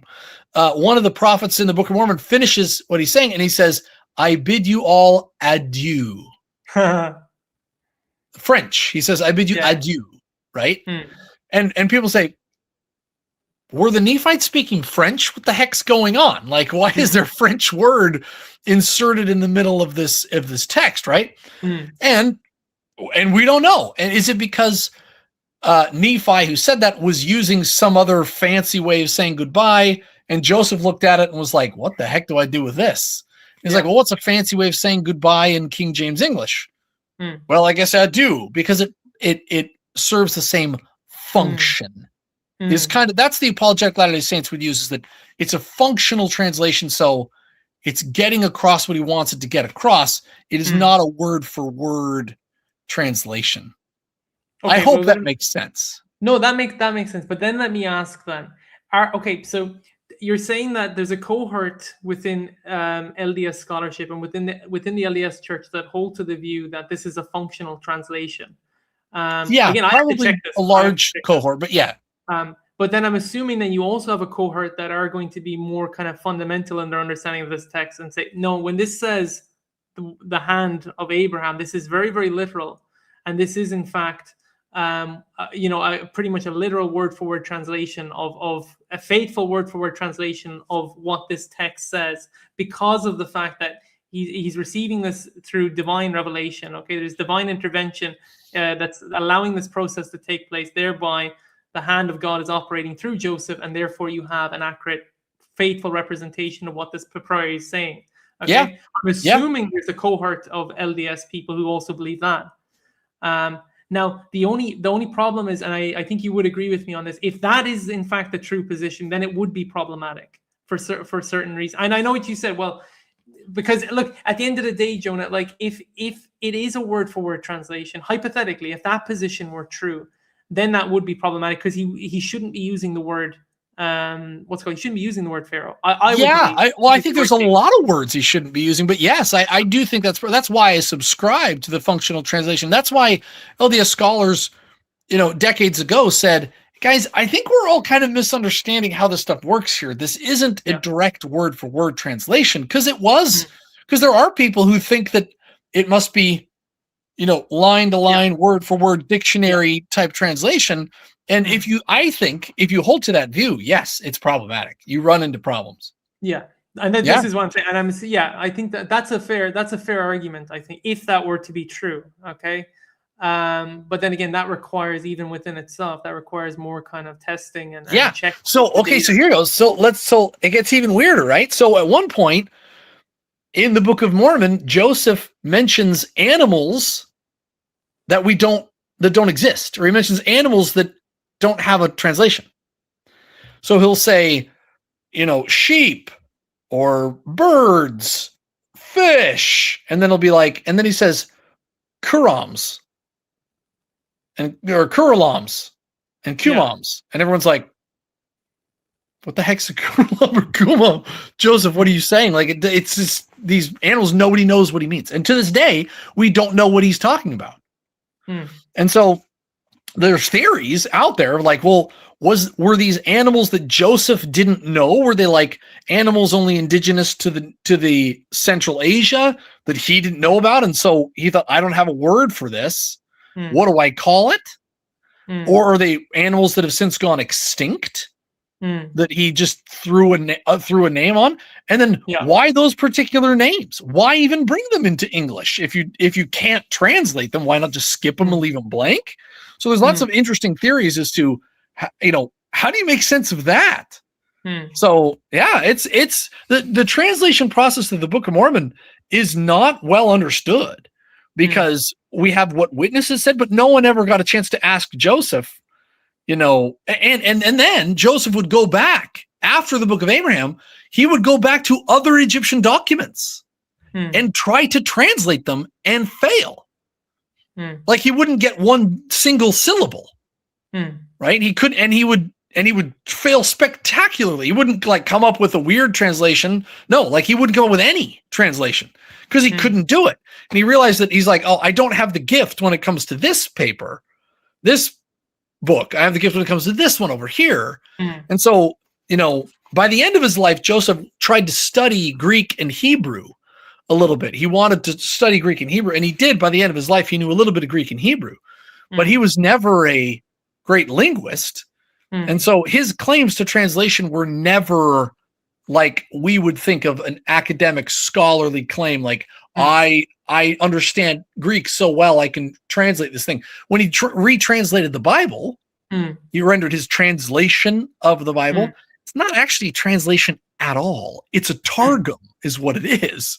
It's just kind of it's a targum, but he uses the word translation. And so a lot of members of the church to this day, and I fight against this a lot, think that he was like, he knew Hebrew so well that he was retranslating it. And it's like, guys, that's the worst word we could have chosen is translation. That is the worst word we could have chosen, guys, because it's not a translation. So yeah, but you're right. There is a cohort of Latter-day Saints who are, I believe they're mistaken on how it was rendered. Yeah, because I'm just saying, if that's true, that would be problematic. Yeah. But I mean, that's something that, again, you'd have to investigate thoroughly to check. I suppose, again, I'm just being, let me just be a little bit skeptical here for a moment then. Oh, you're such a skeptic. Adam. Look at you. So I'm trying to be as skeptical as I can be. But basically, like, if Joseph was saying hypothetically, okay, I went to other Egyptian texts and I couldn't translate them. Anyone could argue that was just part of the narrative to reinforce his own narrative that this, in fact, was a unique text that he could translate. It wouldn't be illogical to suggest that as kind of like just as a counter argument if I was going to take a very skeptical approach. But the question then comes down to, okay, in the context of this unique text, what is produced, based on the evidence that we know today? Is it, something that lines up with, what scholarship would say on it? And does it meet the what I would call the sufficiency criteria within translation studies as far as what is an accurate translation, if it's supposed to be accurate? But I would argue that if it's from God in some sense, okay, if it is some sort of revelatory thing that God has produced through Joseph, I would say it should be accurate on some level. It should represent accurately and faithfully to some degree what on earth it's trying to talk about. Same applies as well, obviously, to the Book of Mormon as well. Well, and I would say that I'm less interested in, is it an accurate translation as to is it a useful translation? And I think Joseph would probably have agreed with that the aim was utility. It was not, look at this. These kids have been eating my candy. You see this? See this garbage? I bought there were 30 candies in here and there's like 6 left, these rotten children, Yeah. But no, that's a great point. The functional translation is something that even members of the church can't quite get their head around a lot, pretty often, which is a pity. But the way that I look at it is this, and I have to go here. My family's coming home. I got. So the last thing I'll say. More questions. Oh, well, the last thing I'll say is I'm joking. When I say that, I mean we'll chat another time, obviously. Yeah. Is that if you're in a restaurant, and maybe I've told you this metaphor before. If you're in a restaurant and you order the pudding, and the waiter says, "Now, just to warn you, Adam, what's your last name, Adam?" Ofen. Ofen. Just Mr. and Mrs. Ofen. Just to warn you, the pudding chef who's on shift right now, he didn't study in Paris. Okay, can we still try the pudding? Yes. And the people next to you lean over and they go, we heard the pudding chef. He didn't even finish his culinary training. Just thought you should know. And then somebody else comes up and says, he wears Crocs in the kitchen. You might say, guys, I just want to try the pudding, guys. Is the pudding any good? I don't really care about the chef. I'm not marrying the guy. I just want to know if it's good pudding. Because the proof is in the pudding.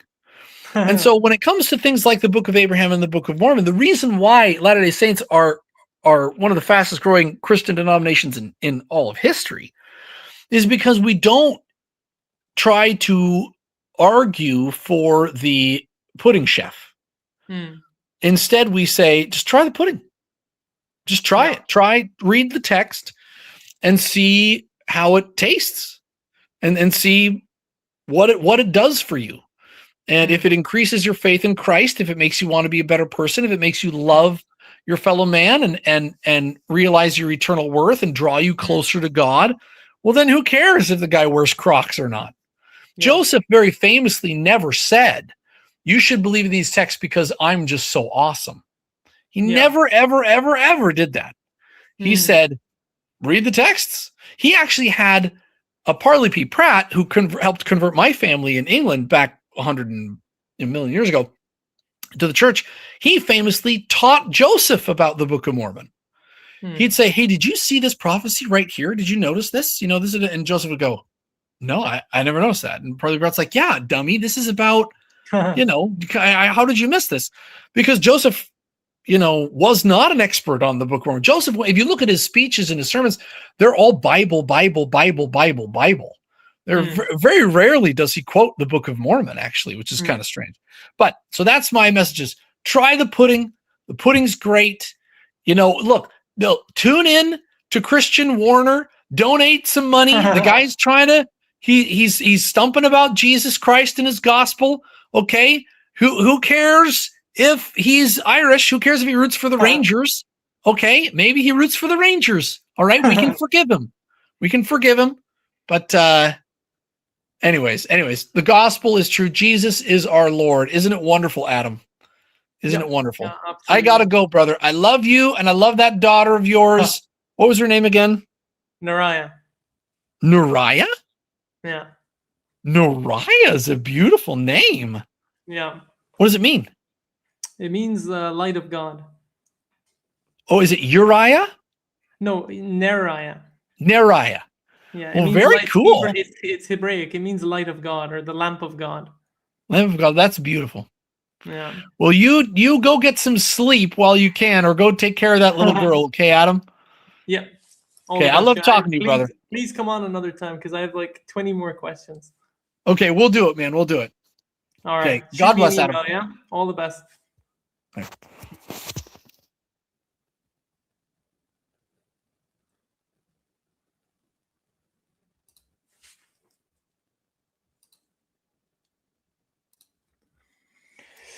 Okay, well, we will finish up there, guys.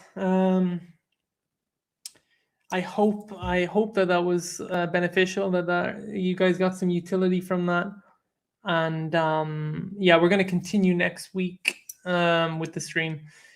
So yeah, I just want to say thank you so much, guys, for joining. And yeah, I do this every Friday. I know today was Saturday. It was kind of an exception to the rule, but it's because I had something on yesterday. So the normal pattern will be Friday. So please, as I said, feel free every week. The link will be there. Feel free to join, and we can chat through whatever we need to chat through, and get to the bottom of everything, I guess. So until next week, guys, I just want to say all the best and God bless.